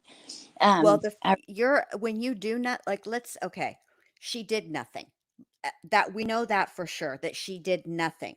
Doing nothing is also doing something. You didn't try to stop them. Yep, You didn't absolutely. intervene. You didn't try to protect your children. And more importantly, when the popo came a knocking, you didn't tell. You continued to lie and hide and cover. Whatever, Lori, you just suck. You're just a trash bag human. I'm sorry, but I'm not even sorry. No, I'm not sorry. You're just rotten. Look how Damn it, pretty. Leticia. Look at her there. And I'm sorry, we can let it play. Just I wanted to say, look at Lori in that picture on the screen versus how she looks now. She's pretty. Now look what's happened. I'm telling you what's happened. She's aging like milk because the evil is the Botox. When she was getting the Botox and the fillers, that they do exactly what they sound like they do. They fill, right? So now she's not getting those, and now the evil is oozing out of every pore. So, ugh. You haven't told us anything. We believed you. We stood up for you. I cannot. I would love to. You cut me and Mom off for 4 months and told everyone not to trust us because we'd tell Adam. And now we find this out and you expect me to just keep going on faith when there's been zero explanation and you expect me to just keep believing without ever having a question? Get her, Summer. Say that. That is what you're saying. Either explain it or don't expect me to not be upset and doubt you when the kids are on Chad's property. I'm not okay. I love them with all my heart. I would have taken Tylee and JJ in a heartbeat, and everybody else would have too. You know that. If they were in any danger. I have no idea what happened. You're right. Nobody does because you said nothing. Because everybody sees what's on TV. That has nothing to do with TV. This is when you're in my conversations before you left and cut me off. Okay, let's unpack that here because everybody sees what's on TV. Really, Lori? That's your defense? That's your comeback argument? Fuck off. Now you expect me to be there for you and you were going to abandon me? And if you weren't in jail, you wouldn't even be talking to me and we wouldn't even know they were dead still. Tell her, I'm glad Summer. she gave it to her. She needed to hear that shit. This is your opinion. I deserve more than that. I've been like a rock, and I went on TV and defended you. I've done everything to defend you, and I still would right now if you would tell me the truth. My God, gave me chills. Whew. Love to. Well then, love to. You didn't want to in October, November, December, January, or February. She's so manipulative. When you weren't in jail, why didn't you tell us then? What? You didn't call me when Alex died, which now I'm glad he's gone. If he was a part of this, but you didn't know the answer call to this, tell Alex? me Alex died or that your kids are gone. No, Nothing. I don't. I can't remember their birth You order think either. that's going to cause pain throughout our entire family? Hey, Hey, Teresa, T. what's going on? There we go. Julie knows. Thank you, Julie. Well, you don't think I'm in pain? No, I don't. I think you were dancing on the beach having a great time. Exactly. Don't make me bust. Exactly. Don't make me bust out them pictures from Hawaii because I will, Lori. Yes, and well, I lost my train of thought, so let it come back to me. Never mind. She just gets under my. She just drives me nuts. She was dancing on a beach, and she was having a great time. Getting married. To a toad. And you took pictures to prove your kids don't deserve a burial, but you need to get wedding pictures? Oh, yes. I remembered what I was going to You say. don't think All that's right. upsetting? I remember Give her during this some. time, there was somebody who was in jail with Lori who came, that was in jail with her around this time when they were found and stuff. And she said that, like, they were asking about her demeanor and things like that. And they said basically, she prayed, like, she's still very into the religious stuff. That's really all she does, and that she was very jovial, and all she wanted to do is talk on the phone to her boyfriend before he was arrested, and or husband, I mean. And that she was not like, it was very interesting. It's been a long time, but we should try to find that and go back to it just now Okay. that all this is coming out. That'd be really cool to see. Put Now, it on the to-do pile. We're getting it's on the list. pile. The list is getting longer and longer as we go. She is very disconnected, truth teller, but I don't know if you were in here when I said this before. But the way that I look at Lori is the same way that I look at, well, I agree with somebody that said this. So I watched that Leah Remini Scientology thing, which I'm probably going to get in trouble for even mentioning it. But anyway, one of the guys that was in charge of L. Ron Hubbard's security. Okay, like he's the one that did all the cameras, all the things, right? They were talking about how allegedly David Miscavige is very verbally and physically abusive to people, especially the people in the Sea Org. And Leah said, "Why do these people stay?" And the guy said, "Because they look at David Miscavige as a test. He is what they have to get through to when L. Ron Hubbard comes back. And if they leave, then they have failed the test." And I really do believe that that is what Lori, Chad, Melanie, both of you, B and G, Zolema, and David, I think they all still believe that. I think they think that this is a test. Uh, Ridiculous. it's very interesting if that's the case. And I'm wondering, like, I was just thinking, when if she's convicted, do you think she will ever talk about it? No. Like, I don't either. But she She tells her might get sister, desperate. like, She might get I wish I desperate. could tell you, but I don't see her actually ever telling her. But it'd be interesting if she did after being convicted or something.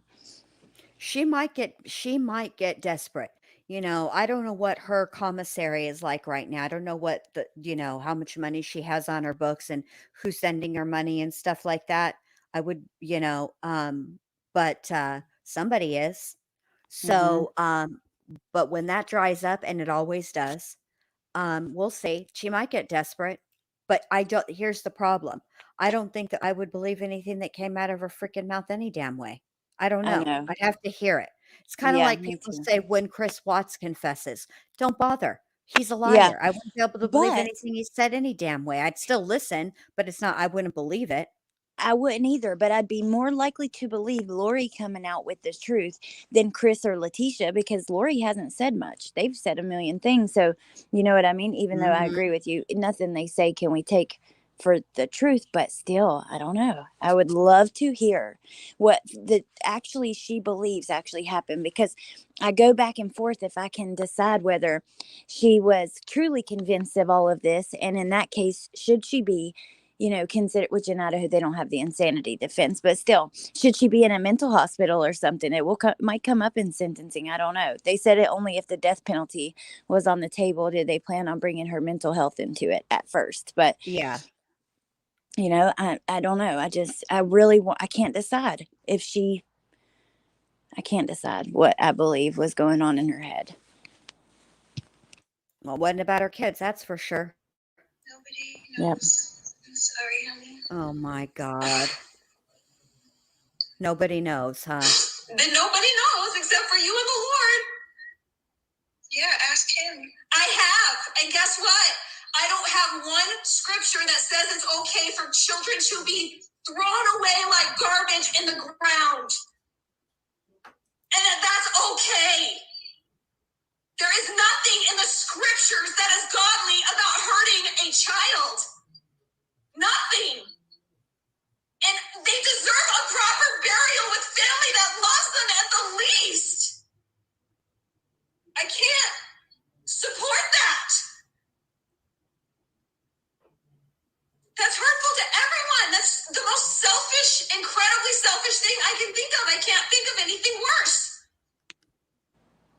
I'm You relieved don't to hear her understand. like this. Mm-hmm. I don't understand. This is not my Lolo that I've known and loved. I've never even seen you be upset with your kids. I went to bat for you and said that to everyone. I never have been upset with them. I never have been. How can you just go on without them, without any upsetness, and without telling us anything, and then expect us to understand? No one knows in the world. Nobody in the world knows what I've been through. And I don't expect you to. All you've seen is what's on TV. No, that's not what he says. And all the influences of all the people around. Okay, so now I'm deceived. No. Everyone in the world is deceived except for you. No, I'm not saying that at all. I'm not saying that. I'm saying nobody's seen me on the floor crying. Nobody knows what I've been through. With my children that I love more than anything. No, you didn't love them more than Lori. anything, Lori, or this wouldn't have happened. You were dancing on a beach with a smile on your face, taking wedding photos. Yeah, months later. You don't trying to go on with life, trying to be happy, trying to find some kind of happiness. You think I want to be alone? Do you think that your mother and your sister and your son don't deserve to know that the children are gone?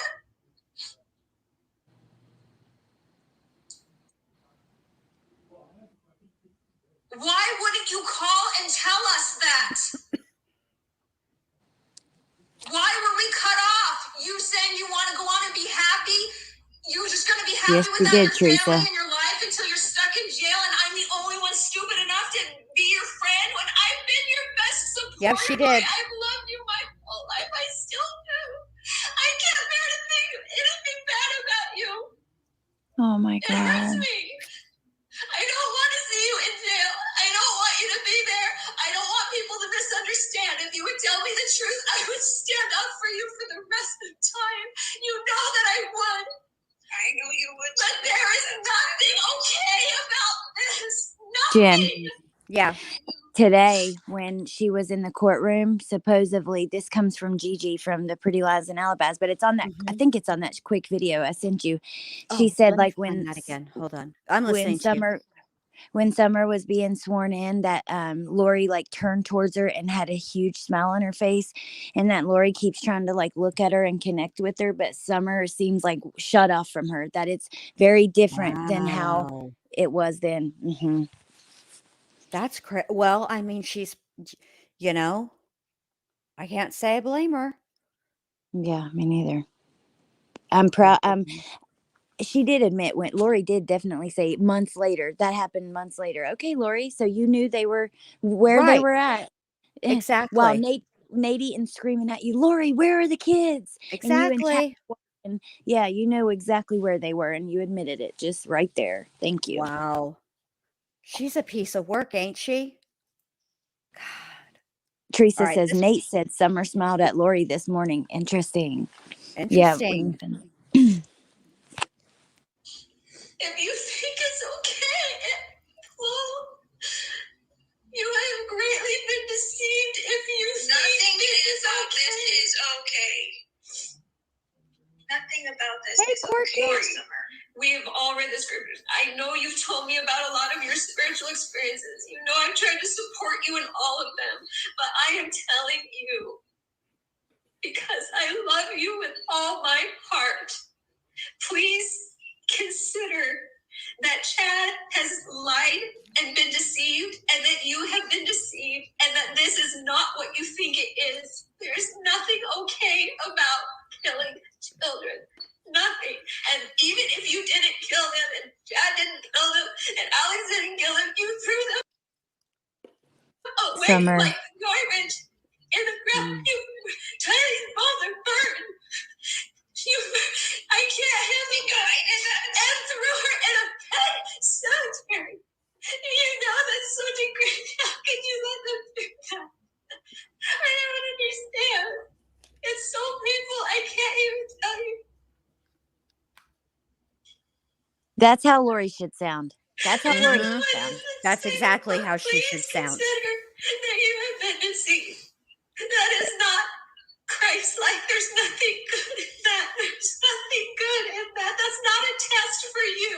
And it was degrading what they did to Tally.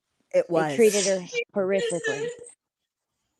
And they were loved, and they didn't deserve to be treated that way. Agree, Angela. Who loved them their whole life and took care of them their whole life? So why would you have to be buried that way? I didn't. Well, then come up with an explanation publicly. Wow. Mm-hmm. Very interesting. We should watch that Mm-mm-mm. short video I sent you, and that will give like a quick, it's like 4 or 5 minutes, but it's just like a rundown of what happened today. Yes, ma'am. I got it pulled up right now. I'm on Yay. it. I'm excited to hear it again because I've noticed, I don't know if it's because we're taking in so much information, but there are things that I can be listening to the trial, and one sentence that might be very important or, stand out to many people. Maybe I'll turn my head or say something at that moment and miss it. You don't hear everything because Yes, if you you go back can't. and listen again, you hear a lot more. You cannot possibly. I mean, I go to bed at night. That's what I've been doing is going to bed listening to the trial. Well, obviously, at some points, I mean, I know I fall asleep because I wake up in the morning and Right. I'm like, son of a bitch, I done missed another day. It's so hard. It is. All right, here we go. News at 6. I'm Doug Petcash. The prosecution called 4 witnesses to the stand in another day of heavy testimony and horrific evidence in Lori Vallow Daybell's trial. She's charged with murder, conspiracy to commit murder, and grand theft in the deaths of 2 of her kids, JJ and Tylee. Vallow's also charged with conspiracy and theft in the death of her husband, Chad Daybell's late wife, Tammy. We're not getting into the gruesome details of how JJ and Tylee's remains were found for the sake of our viewers, but you can read about it in this story on our website, ktvb.com, if you're interested. My co-anchor, Morgan Romero, sat in on today's trial and brings us the highlights. Sitting before her own older sister on the witness stand, Summer Shiflett testified in Lori Vallow Daybell's murder trial. Her brief testimony was emotional at times, especially when a call was played from Lori to Summer while Lori was in jail. Right after she took the stand, she started crying and wiping tears from her eyes. Summer testified Lori told her she knew where JJ and Tylee were and they were safe. Summer said she trusted her initially, but after her niece and nephew's bodies were discovered on Lori's husband Chad Daybell's property on June 9th, 2020, that trust was shattered. In that jail call a couple weeks later, Summer is heard sobbing uncontrollably, demanding answers from Lori about what happened to the kids. Those sobs turned to screams and pleas over the course of the 10-minute call. Summer asked Lori how she could throw away her kids like pieces of garbage. Lori calmly tells Summer there's an explanation, but she can't talk about it. During cross-examination, Summer told the defense she could never have imagined Lori doing anything to hurt her Look at those children, babies. let alone kill know. or conspire to kill them.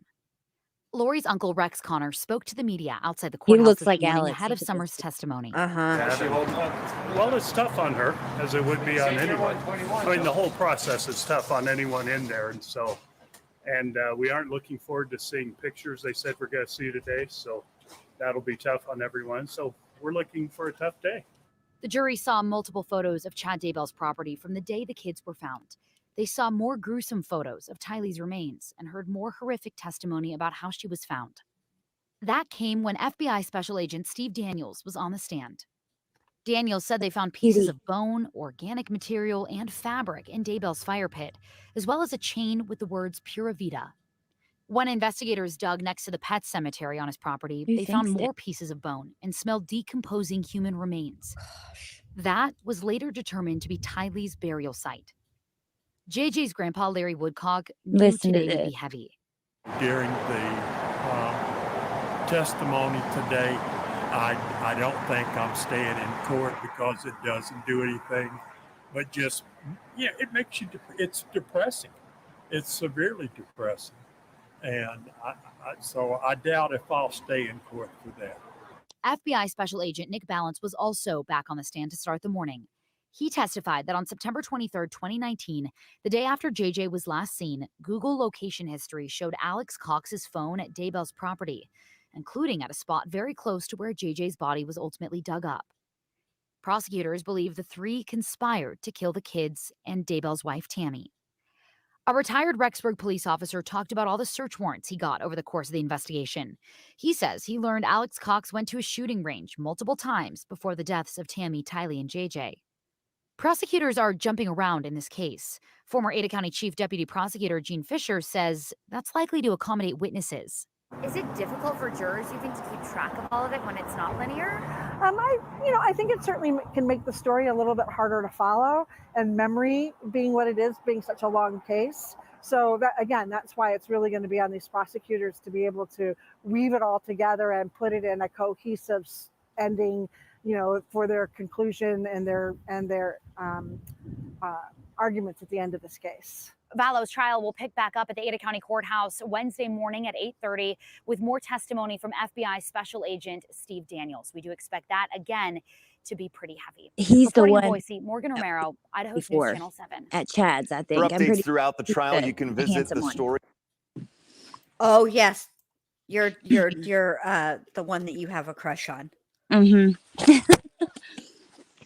I just cannot believe how cold Lori is. I really cannot. I just can't. I know. I don't understand. I wish- mean, I guess it makes perfect sense. I mean, you have to be pretty cold to do what she did, right? Yeah, absolutely. But still, And- it's still. But to still not even be upset. I just don't get it. You hear don't her understand sister it. like that, and it's like, why are you not sad? Okay, let's say that you truly believed that they were zombies or something like that. Aren't you sad that your kids are gone? Like, aren't you? I don't know. Exactly. And oh my God, Jen, Exactly. what I would give for us to be able to watch this, because it's so hard. I have a lot harder time following this one because we're not able to watch it, even though we can listen. And I do see in a way why they don't want that, because I would be focusing a lot on watching Lori. That is exactly what they don't want, right? They don't want, because everyone's being hypercritical of her. But I would love to see her facial expression. I mean, it's nice to hear about it, but I'd like to see it myself. I will say this. I've watched a lot of trials with law and crime, and big ones, a lot of big ones too. And they do a really, really good job of not focusing on the defendant the entire time. They will, Oh, yeah, but it depends on how it's set up, but they will pay attention and zoom in when particularly, like, the way that they had it with George Wagner, like, he was on the screen most of the time, but so was the witness. They had it like split screen kind of. yeah. And they would, then zoom in whenever a particularly explosive question was asked. But I really wish that this had been aired, televised, Well, not just. her attorney was mad that they were focusing on her so much. That was part of why it's not, because he was claiming that, that all if you remember, they only had one camera in there, and then all the news sources got the feed from that camera. Mhm. And that was the first way that they tried to close out reporters a little bit, limit the access. But yeah, I don't know. It's kind of like, well, you know what? If you don't kill your kids and do stupid shit like this, people aren't going to focus on you. But when you do, it's part of it. Deal with it. I'm sorry, but that's just ridiculous to me. Don't come in there in a full face of makeup and ridiculous looking hair. And maybe Exactly. people. Exactly. And the fact of the matter is, the jury is the one who's going to decide this, and they've been picked. So put a freaking camera in there and let us watch. Yeah. Agree. Okay, Lisa says, if I had to choose, hey Lisa, by the way, I see her more insane and brainwashed than Leticia. I prefer the most harshest sentence for T. Who do you think would be more, in your opinion, not like what the jury will think, but just your opinion? Do you think either of them are have any kind of insanity defense, even though we know Lori doesn't, or any kind of their mental health status? Do you think one is more likely to have been, in delusional at the time, or whatever, insane, or having severe mental illness than the other? Or what are your thoughts on that between the two?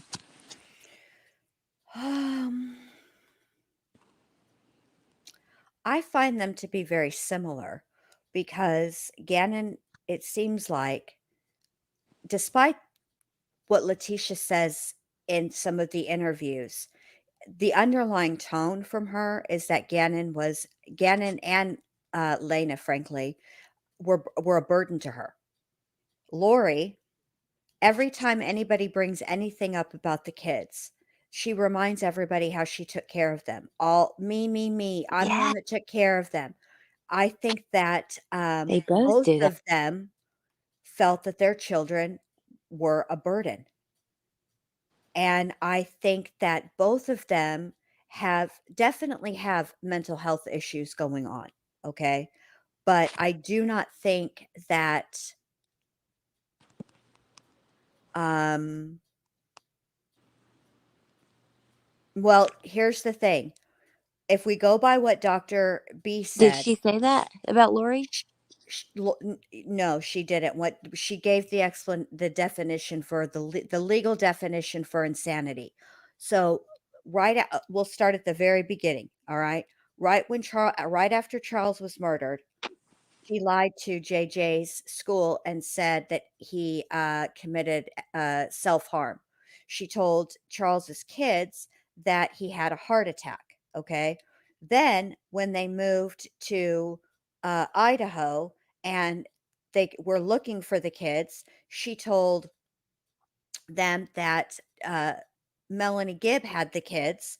She told Melanie Gibb that Kay had the kids, and that she had asked Kay to help with the kids. Well, she said JJ was with Kay and Tylee was at BYU, and so she lied the whole way. But Yeah, that's what negates the the insanity. Like, of right, insanity. because they're not supposed to know right from wrong, right? Like, isn't It's that part not of it? just doing right from wrong. There's more to it too. It's not Yeah, I just know. it's not just that. It's also, yes, they definitely know right from wrong, but it's Right. also what they do afterwards.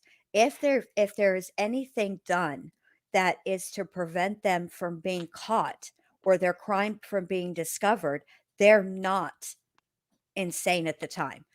I wish that I could. I'll have to find something that I can play where that won't get me a copyright claim, where they talk about Andrea Yates and the way that she acted that morning after 911 was called. She did not run, she did not hide, she did not lie. She waited, and she but these two bachachos, they did the exact opposite. They did everything in their power that they could possibly do to keep from getting caught.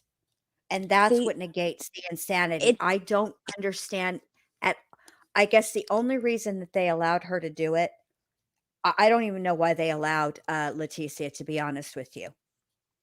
And we would be if Idaho had an insanity defense, Mm-hmm. we would be rolling our eyes and screaming at our TVs exactly the way with Lori, the way we are with Leticia, because Well, they're see, not insane. when because I Googled this and I looked and pulled it up right now. The way I'm going to read what it says of Colorado law, but I know what you're saying is true in some states. But the way I understood it in Colorado law, the covering up of the crime is not part, like, that is not that. This is okay. Let me read it to you straight from the Okay. way. Okay, it says to test. Okay, in Colorado, it's either a person who is so diseased or defective in mind at the time of the commission of the act as to be incapable of distinguishing right from wrong with respect to that act, or a person who suffered from a condition of mind caused by mental disease or defect that prevented the person from forming a culpable mental state that is an essential element of a crime charged. Okay. So Leticia's defense is that um she has dissociative identity disorder, and that has caused her not to be able to form the necessary culpable thought process. Okay. Okay, That's and what they're arguing. this says it says in the first test, a critical language is incapable of distinguishing right from wrong, which refers to the cognitive abilities of the defendant and whether the defendant is capable of measuring right from wrong. It's not their own, like, personal subjective standard of right and wrong. And the Right. second test only applies to when the crimes which are specific intent or crimes where the mindset of the defendant is an element of the defense. For example, to commit premeditated murder in first degree in Colorado, the defendant must intend to kill the victim. The defendant could plead insanity, and it would have to be proven they have the mental capabilities to form the intent to kill the victim. But anyways, one interesting thing about Colorado, and I remember reading this before, which is not the same in all the states. It says the prosecution's burden to prove the defendant is sane. It's not, they have to prove that they're sane. It's not up to the defense. That's interesting. Yes, so that's it's what it's opposite almost everywhere else. It's That's opposite that way in Texas. It's opposite that way in Wisconsin. It's opposite that way in Florida. Most of the states, it's up to if the defense, and in Wisconsin, if you're trying to do like with Dahmer, the defense went first. They put their case on first. Yes. Oh, how cool is that? I didn't know that. Yeah. You should So- go back. Court TV has not every single day. I mean, I know that they have it. They just don't have it put up, but they have a great deal of the really important testimony in the Dahmer case. I You should watch remember, like, it. did they release that kind of recently? And some of you guys were talking about it, like not Yes. too long ago. I remember all of that. Yes. Oh, that's super interesting, because that must be why the prosecution is with just about every witness at the end. They've asked, did she show any symptoms of this? Did she seem to be, because it's up to them to prove it. Wow. Yes. And to answer okay. Oh, I didn't mean to hide that. Dadgummit. Here we go. Dadgummit. Do you that's country. Do you really think I love it. do you think Lori really feels righteous about the deaths? What do you think, Allie? She appears to, but I don't know. I don't know. What do you think? Yes, I think she does. I think Yeah. she does. I do. Mm-hmm. Just like her. Oh, you think I would do that? Yes, I think you would do that. Oh, thanks. Exactly. Because what I think Lori's thought pattern, and I can't even believe that I can warp my mind this way, but I think that what Lori thinks is what she did was for the good of the children, that they were essentially possessed, and that the entity that had a hold of them was so dark and so powerful that the only way that their souls could be free was to be unburdened from their physical body. Wow. That's crazy. how she looks at it. She does not look at it the way that it is, which is murder. Yeah. Absolute, for no other reason. Okay. If she was in Colorado or somewhere Mhm. else where they had the not guilty by reason of insanity, do you think she would fall under that legally? Not by our like opinions of how we No. think, but just legally. No. Okay. No, because she was highly, highly manipulative, both before and after. That's why her trial is substantially more complicated than Leticia's, because Lori's manipulation spans over a very, very long time, has many, many victims, and it's very, very layered. And that's why they're, bringing in like what happened with Charles Vallow and all of that, because she started lying and manipulating immediately. Yeah, she did. Immediately.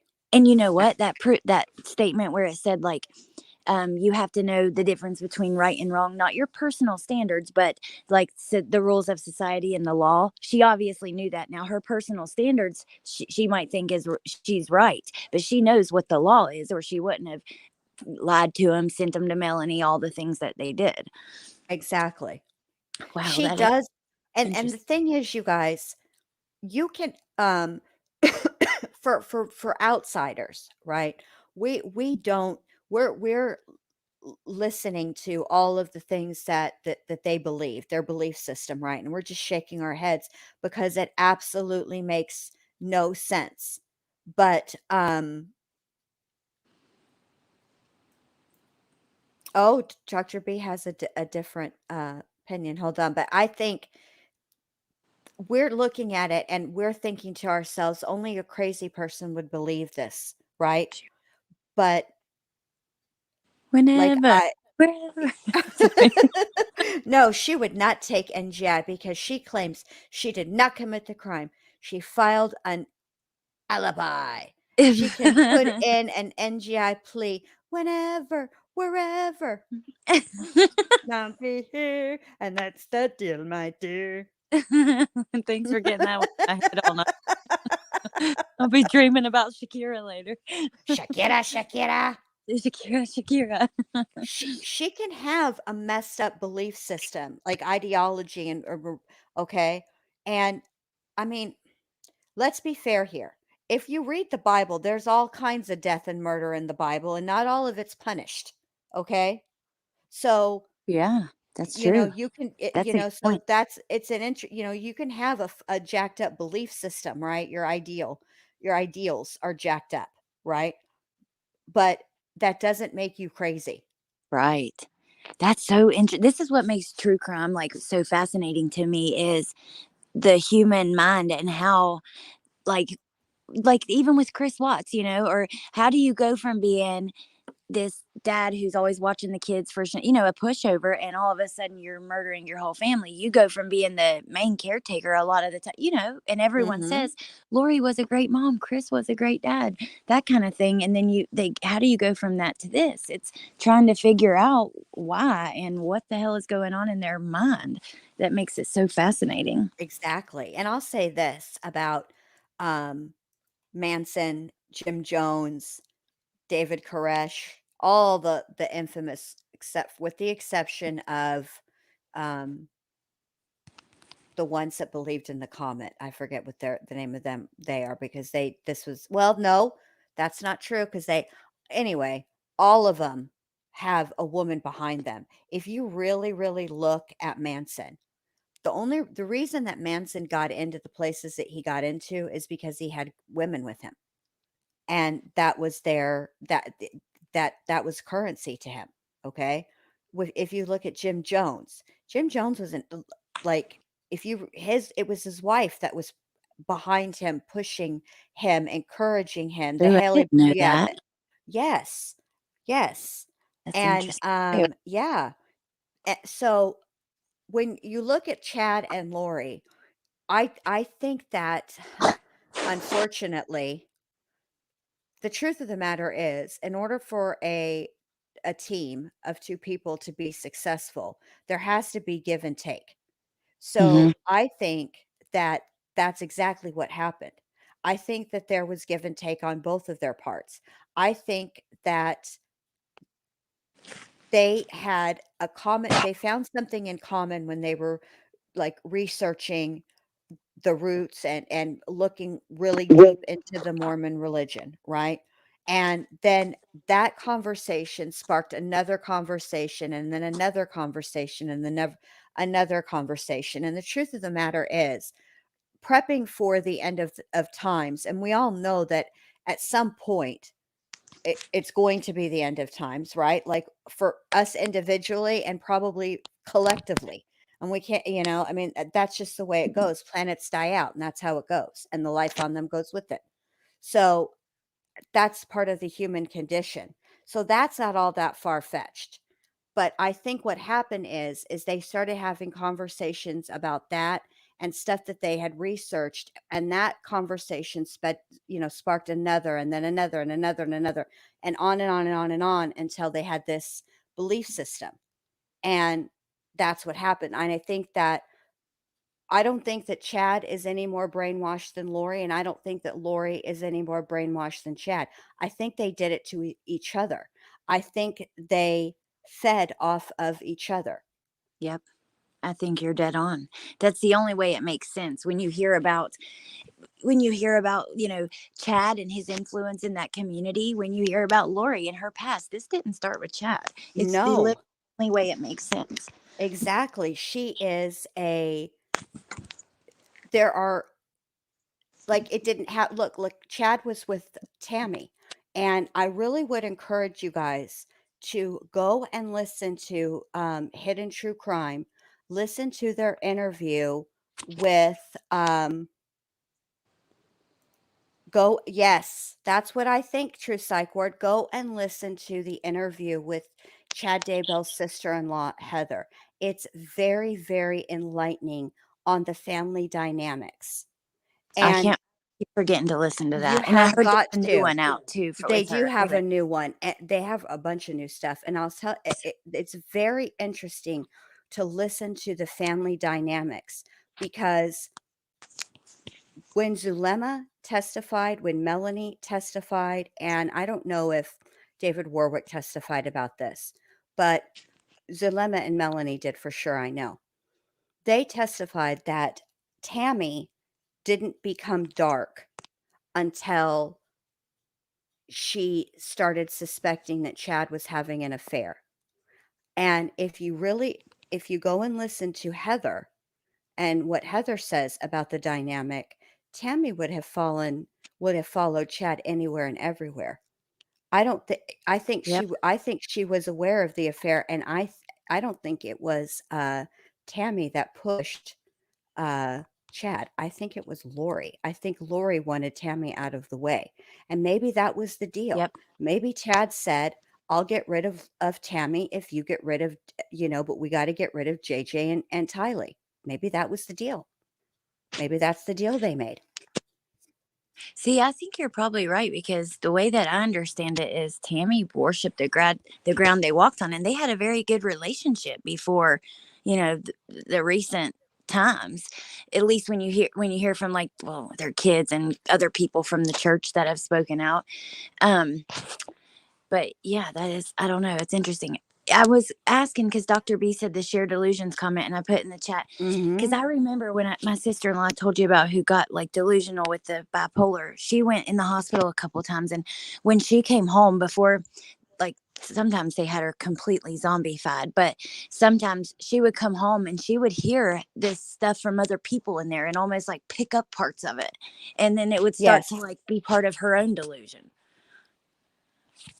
Exactly. It's crazy. It's crazy. And so I think this is what's interesting about human nature to me, because any other combination wouldn't have worked. Lori was never going to be able to get Charles to think like she did, right? Or to share in this belief system. And Chad, while he was able to get Tammy to do it, there is a difference between following somebody and believing in what you're doing. Do you know what I mean? Like being loyal and just sticking by your husband's side versus truly being all 111 billion% in and believing what you're doing. Do you know what I mean? Yeah. Yeah, I do, because think about the way Melanie describes, she mentions not everything was she full on with 100% at first. Sometimes things sounded bizarre, but Chad was Alex was, completely 100% believed every word instantly. And Melanie may have too, but still, to hear her say that is interesting to think about Alex being devoted to them in this. Yes. Hey, I forgot to tell you, there was a comment under our video where we talked about the malachite poisoning, and they said that Nor Jasmine did a deep dive on it, which I'm going to check out. But I thought maybe we should just do our own research into it and put together our own deep dive on that. I'm absolutely down. That'd be fun, and we could also look at the octopus theory, because there's another theory that they. Yeah. Mm-hmm. We should do that. It's on the list. Because put it on the list. Property. You're the only one you're the one that takes all the notes. The list is in my brain, but you're the one that physically writes it. I know. I have to, or I don't remember it as well. I have to do that, but I feel like they both, this is the thing. Lori, I do think it's true that Lori probably talked about unaliving the kids prior to Chad, and I'm sure that Chad talked about unaliving Tammy prior to meeting Lori, but nothing happened until they met each other because they are the right chemical combination. Yeah, they are perfect chemical combination for an explosion. David, that's so interesting. I don't know. It's, a lot of things come, in my opinion, a lot of behaviors come from, us as we evolve as species and stuff. So I don't know. And then I was reading that too. Mm-hmm. Delusions are fixed false beliefs. They can vary in content, but not context. For example, paranoia. You can be paranoid about being persecuted, and your beliefs about it evolve. They can vary in content, but not context. So you'll always be paranoid, but your paranoia may change, basically. Right. For example, ideas of reference is a symptom where people interpret random events as direct messages, etc., to them. Yes. Yes. And I think that that's sister-in-law did what that. I think that both Lori and Chad felt that way. And I actually think that what sealed it for them in such a weird way was the fact that they got people to believe it too.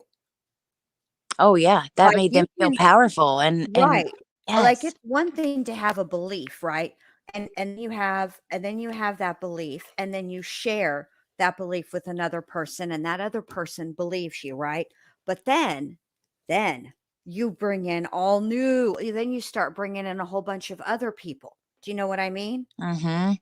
And that, We- you know, It's going to make you more powerful and make you even more like capable of doing really bad stuff if you want, because you're going to exactly. be powerful. Now, Exactly. why is it that There are the people that hold on. Oh, go ahead, Alec. Go ahead. What are you gonna say? Why is I it just, the people what? just that why, like, it seems like it's such a common thing for people with mental health issues, and I'm not necessarily talking about Chad and Lori, but it's kind of interesting, like, to be so focused on religion and God. And oftentimes, like my sister-in-law, she thought God was talking to her. You know I've seen other people, even a YouTuber that I watched, she was kidnapped by her dad, who was schizophrenic, and he Mhm. had this necklace that was a Jesus cross, and she said he was obsessive over this, and he lost it, and like it caused a lot of problems. But anyways, it's interesting how, like, religion becomes a major focus in some of these people's delusions and stuff. Because think about what religion really is. It's faith, right? And it's something that you can't see, hear, feel, taste, or touch. Okay. You just go, you just believe, right? And very rarely that's what faith means. And I'm not knocking it. I'm really just breaking it down to like Yeah, basics. Okay. simple. So Yeah.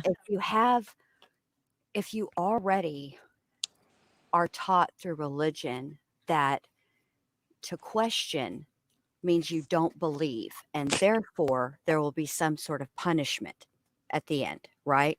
Then what do you stop doing? You stop questioning. Yeah. So that's how, you know, Mm.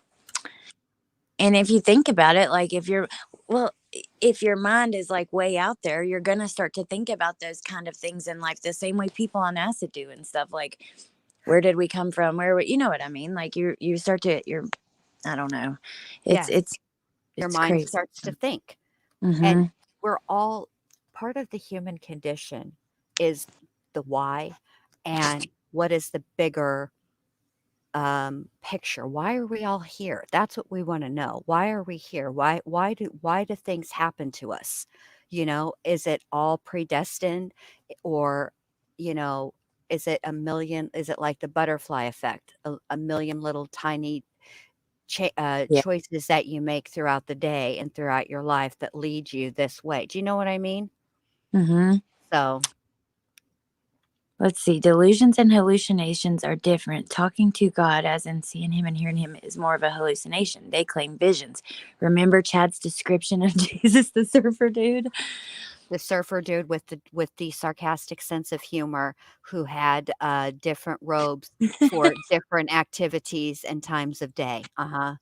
Fancy robe, casual Friday robe, So weekend was Chad robe. hallucinating, or was he just making it up? And you know what surprised me? I think Now he was I know delusional, not he didn't actually have a hallucination. hallucinate. I think Okay. he's just delusional.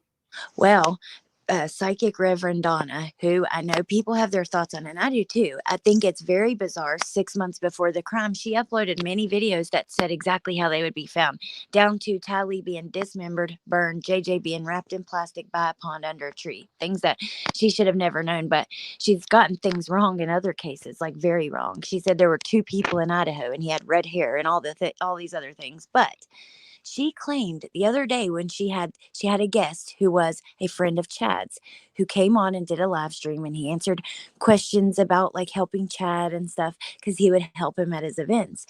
She told him that she knew the second she started working on this case that Chad was a real psychic, that he was truly in touch with the other side. That's what she said. That blew my mind, but I don't know.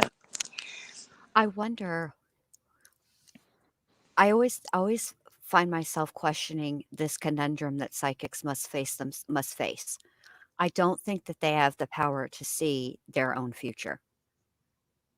And so when people say, "Well, if you're so psychic, how come you couldn't avoid this, that, or the third?" I think it's because that's not how it works.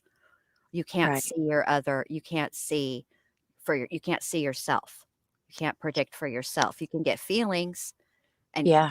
intuition, but you can't actually see your own future.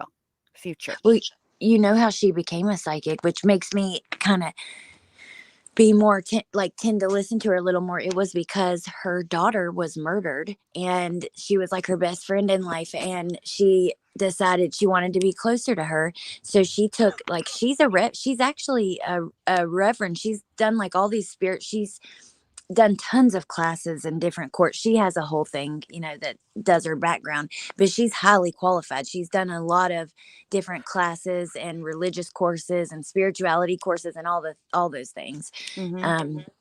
But And I think that that's probably a lot of where Chad's belief systems come from. Like he took bits and pieces, but they talk Melanie specifically, she more than anybody else, and it's the words that she uses because they're the right words. So she talks a lot about energy work. yeah, And and there Zulema. is yes, and I think a lot of it was them working on basically opening up their third eye. But you got to be careful when you do that. You can't just be opening up your third eye and then it's not a door. Once it's open, but you can't be doing it for the wrong shit, for evil. Do you know what I mean? Yeah, it's scary stuff, really, when you think about it. But We don't know what our brains are capable of. They don't know. I mean, we know some of it, but we don't know everything. That's for sure. And, with the fact that, because when we talked about this the other night, I went back and double checked just to make sure on her old videos. And damn straight, her first one with Tylee, when the whole world thought that Tylee could be hidden in a cave, she came out and said on the very first one, no, she is no longer living. She showed up at my house with my daughter, and she wants everyone to know what her mother did to her. She's been dismembered, burned. She even said they wouldn't find one of her bones, and I don't believe they recovered everything. But it was in January, 6 months before the kids were found. Wow. That is I crazy. mean, I do believe that there are people. I know a person, Sam.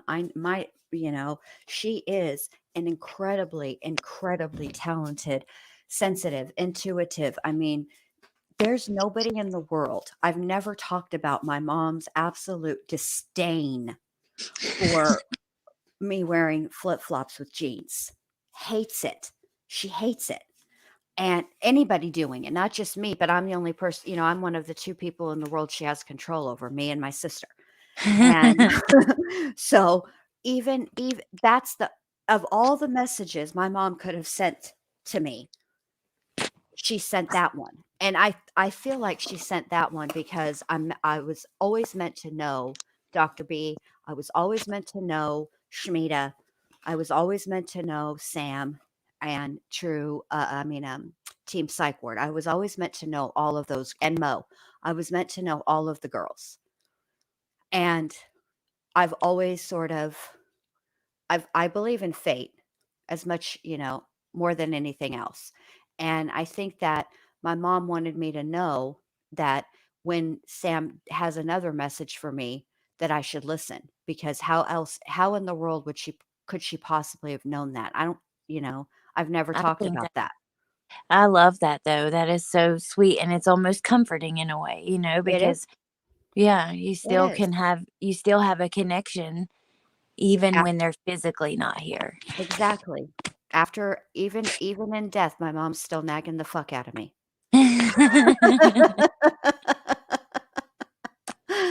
Ah. Let me see. And that butterfly came back today, by the way.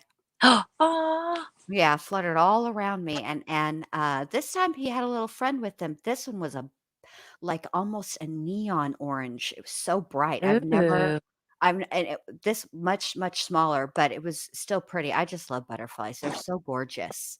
are gorgeous. They really are. Well, I think I'll try to look into some of this malachite stuff for us, and I'll the do it rest of too. it. I Well, wonder what now that I have my that intro behind me, I've got so much more to y'all have no idea how many hours out of the day that I worked. I've been working on this intro for a week, all day, almost all day, every day. Yep, she has. And you did a damn good job. So I think it was worth it. You know what? It's important. I should take the time and do a really good one because, to be honest, think about it. That's the first thing people see, and I don't know. I think it's important. So you It did a is. great job. I needed that outlet though. I love to make stuff, but then So it you takes should me start so doing long.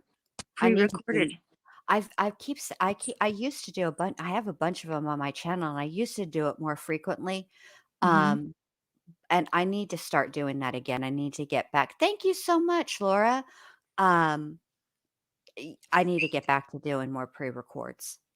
Yeah. And Oh, now Laura, that you. I know that music isn't necessary, that people actually like the story without the music, that'll make it go a lot faster because I spend a lot of time trying to figure out the best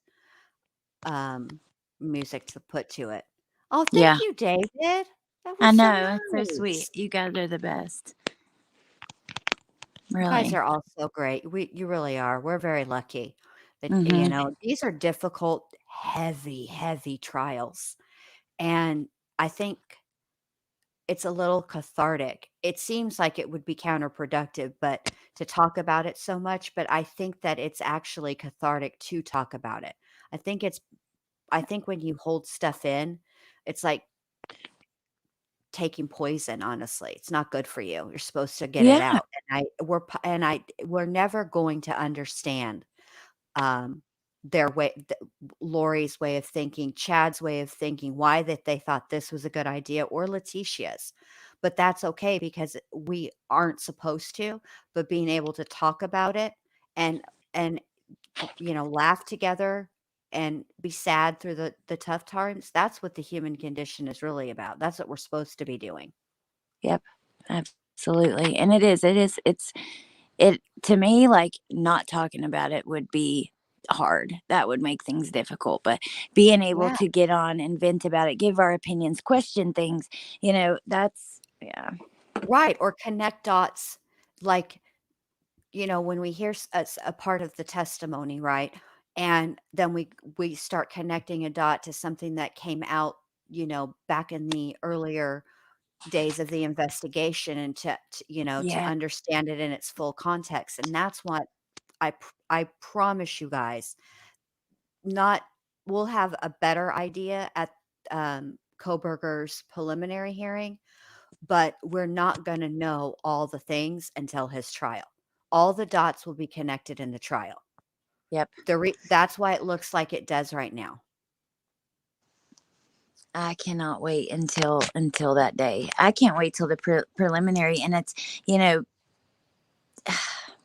this Bethany Funk thing is really quite interesting. I'm looking forward to seeing if she does Yes. testify. What she has to Well, say. she has to. She has to. They're not going to quash that subpoena. Oh, you're right. The judge said she had to. I read that. She has to. Thank you Yeah. so much, Laura. Look what Laura wrote. Jen Lou, you and Allie are so good about how you present things, and then the way you two crack me up. It gives balance to very tough cases. Such an amazing gift you two have. Aw, Thank you, Laura. That's so sweet. Now, thank you. could she not plead the fifth? Like, how does that work? I mean, the only time you can't plead the fifth, and even then there's some caveats, is if you're the defendant. So technically, yes, she could plead the fifth. Okay. But However, she is represented by an attorney, and I highly doubt that that she will plead the right. fifth. There's not I really just a reason for her to, you know? I just wondered if like she was scared and that's like would keep like and that's why she didn't want to come, or she's now in Nevada, so that could be also why she didn't want to come for that. She left town after this happened. She probably wants to leave it in her past, but she's living in Nevada now, so Yeah, and this is probably the best point. She's not accused of a crime. And so there, I don't, you know, right. I think what Bethany, I think Bethany is saying, you have my statements from after the crime, and I know that there's going to be a trial at some point, but in between now and then, I'm trying to get my life back together. I just went through an incredibly horrific ordeal. And do you really need me at a preliminary hearing? Don't you have enough without the preliminary, without, you don't need me. I think that's Okay. more like what it And is for her. maybe I don't want to travel for or something. Exactly. I don't, yeah, exactly. I don't, Now, Heather has a good point, and I'm not sure about that because I know if you subpoena somebody in another state, you have to, it depends on how that state works. Some people do, some states have you can only be served by a police officer. So you have to contact their police department. Now, can another state enforce like a contempt of court, or how would that work, Jen? well, they can enforce it. I mean, But but they're not. what would have to happen is it's not an extraditable That's what I mean. offense. They're not going to come and. Right, they're not gonna come and get it. Like, she could get a bench warrant if she doesn't show up, okay? And it's a misdemeanor. So, Idaho is not gonna go, like, let's say they'll put the warrant on her, all right? So, let's say she's driving around in Nevada, right? And she gets pulled over and for speeding, okay? They'll run her name and they'll see that she has a warrant, but they're not gonna take her in because it's not extraditable because it's a misdemeanor. So, I mean, she would just never be able to go to Idaho again. Right. You know what I mean? So Mhm. I just feel, I think for Bethany, it's mainly, I think I think it's probably a little bit of what me and you both said. I think it's that um she wants to put this behind her, and I think that she kind of thought that she wouldn't have to have anything to do with this case until it went to trial, not preliminary hearing. You know what I mean? Yeah, I'm really, really questioning what this evidence could be that's exculpatory, and it could be something so small. It really could be nothing that we think. Because I was listening to like the talking heads talk about it, and Amber says that, so it gets in my head. But listening to them, and yeah, some people are saying basically it could be not like it could. It seems like it could be a big deal. It probably isn't, or maybe it could be. Some are saying it depends on where you listen, but Right. I really wonder what that is. Is it We'll something like find a out. lineup, or is it? Yeah, We'll and we'll find never out. know until it happens. So I don't think it's going to be something incredibly huge. I really don't. Because if it was something incredibly huge, um, I don't know. I feel like they wouldn't have they wouldn't have put the hearing off until June. I don't know. yeah, you would think so because like even I've heard some, speaking of the talking heads, that's one thing that some legal analysts have said. It's very interesting that he put it off, that he wanted the extra time. A lot of times when people are innocent, they're trying to get it over with as quick as possible because they're ready to get the hell out of there. Right. I don't know. We'll It will find be out. interesting. We'll find Well, out. we got a big day tomorrow again. And oh my God. Yeah, we do. Bentley woke up at like an hour before school today, which never happens. He was up at 6 when the heat cut on. It woke him up. Aw.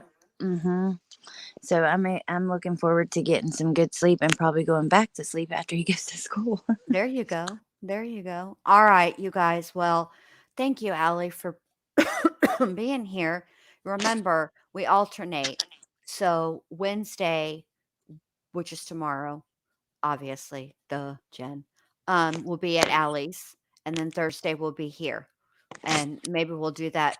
We'll I don't know. We'll figure out what we're going to talk. I mean, Wednesday or Thursday we always talk about Vallow, so we can go over more stuff in more in depth because it's we can't hear anything as it's happening. We have to wait until the end of court, and so then there's a catch up. So that takes a minute. But yeah. Yeah, I'm thinking also about like putting together a pre-recorded video of all of the ladies' notes from today, like from her visits with Leticia, and just putting down Leticia's words in a video, like what she said during her different meetings about the hike, or I don't know, something like that. Yeah, you should. You should. All right, you Anyways. guys. So thank you guys for all being here. I appreciate it so much. Thank you to the mods. Thank you, chat, for always being cool. Yeah. And I'm gonna play the intro one last time for anybody that missed it, and then excuse me, we will end it for tonight. Now we'll see you guys tomorrow over at Allie's for the recap of Leticia and Vallow. All right. Good night, Okay. everybody. Good night, Jen. And good night, guys night. in the chat. Thank you for being here. And Jen, yeah, I'm gonna go Yeah. and okay, while you play your intro, and then I'll talk to you in the morning, okay? All right, babe. Sounds good. All right, good night. And yeah, Good I love you guys, and I'll night. talk to you tomorrow. Bye. Okie dokie, bye.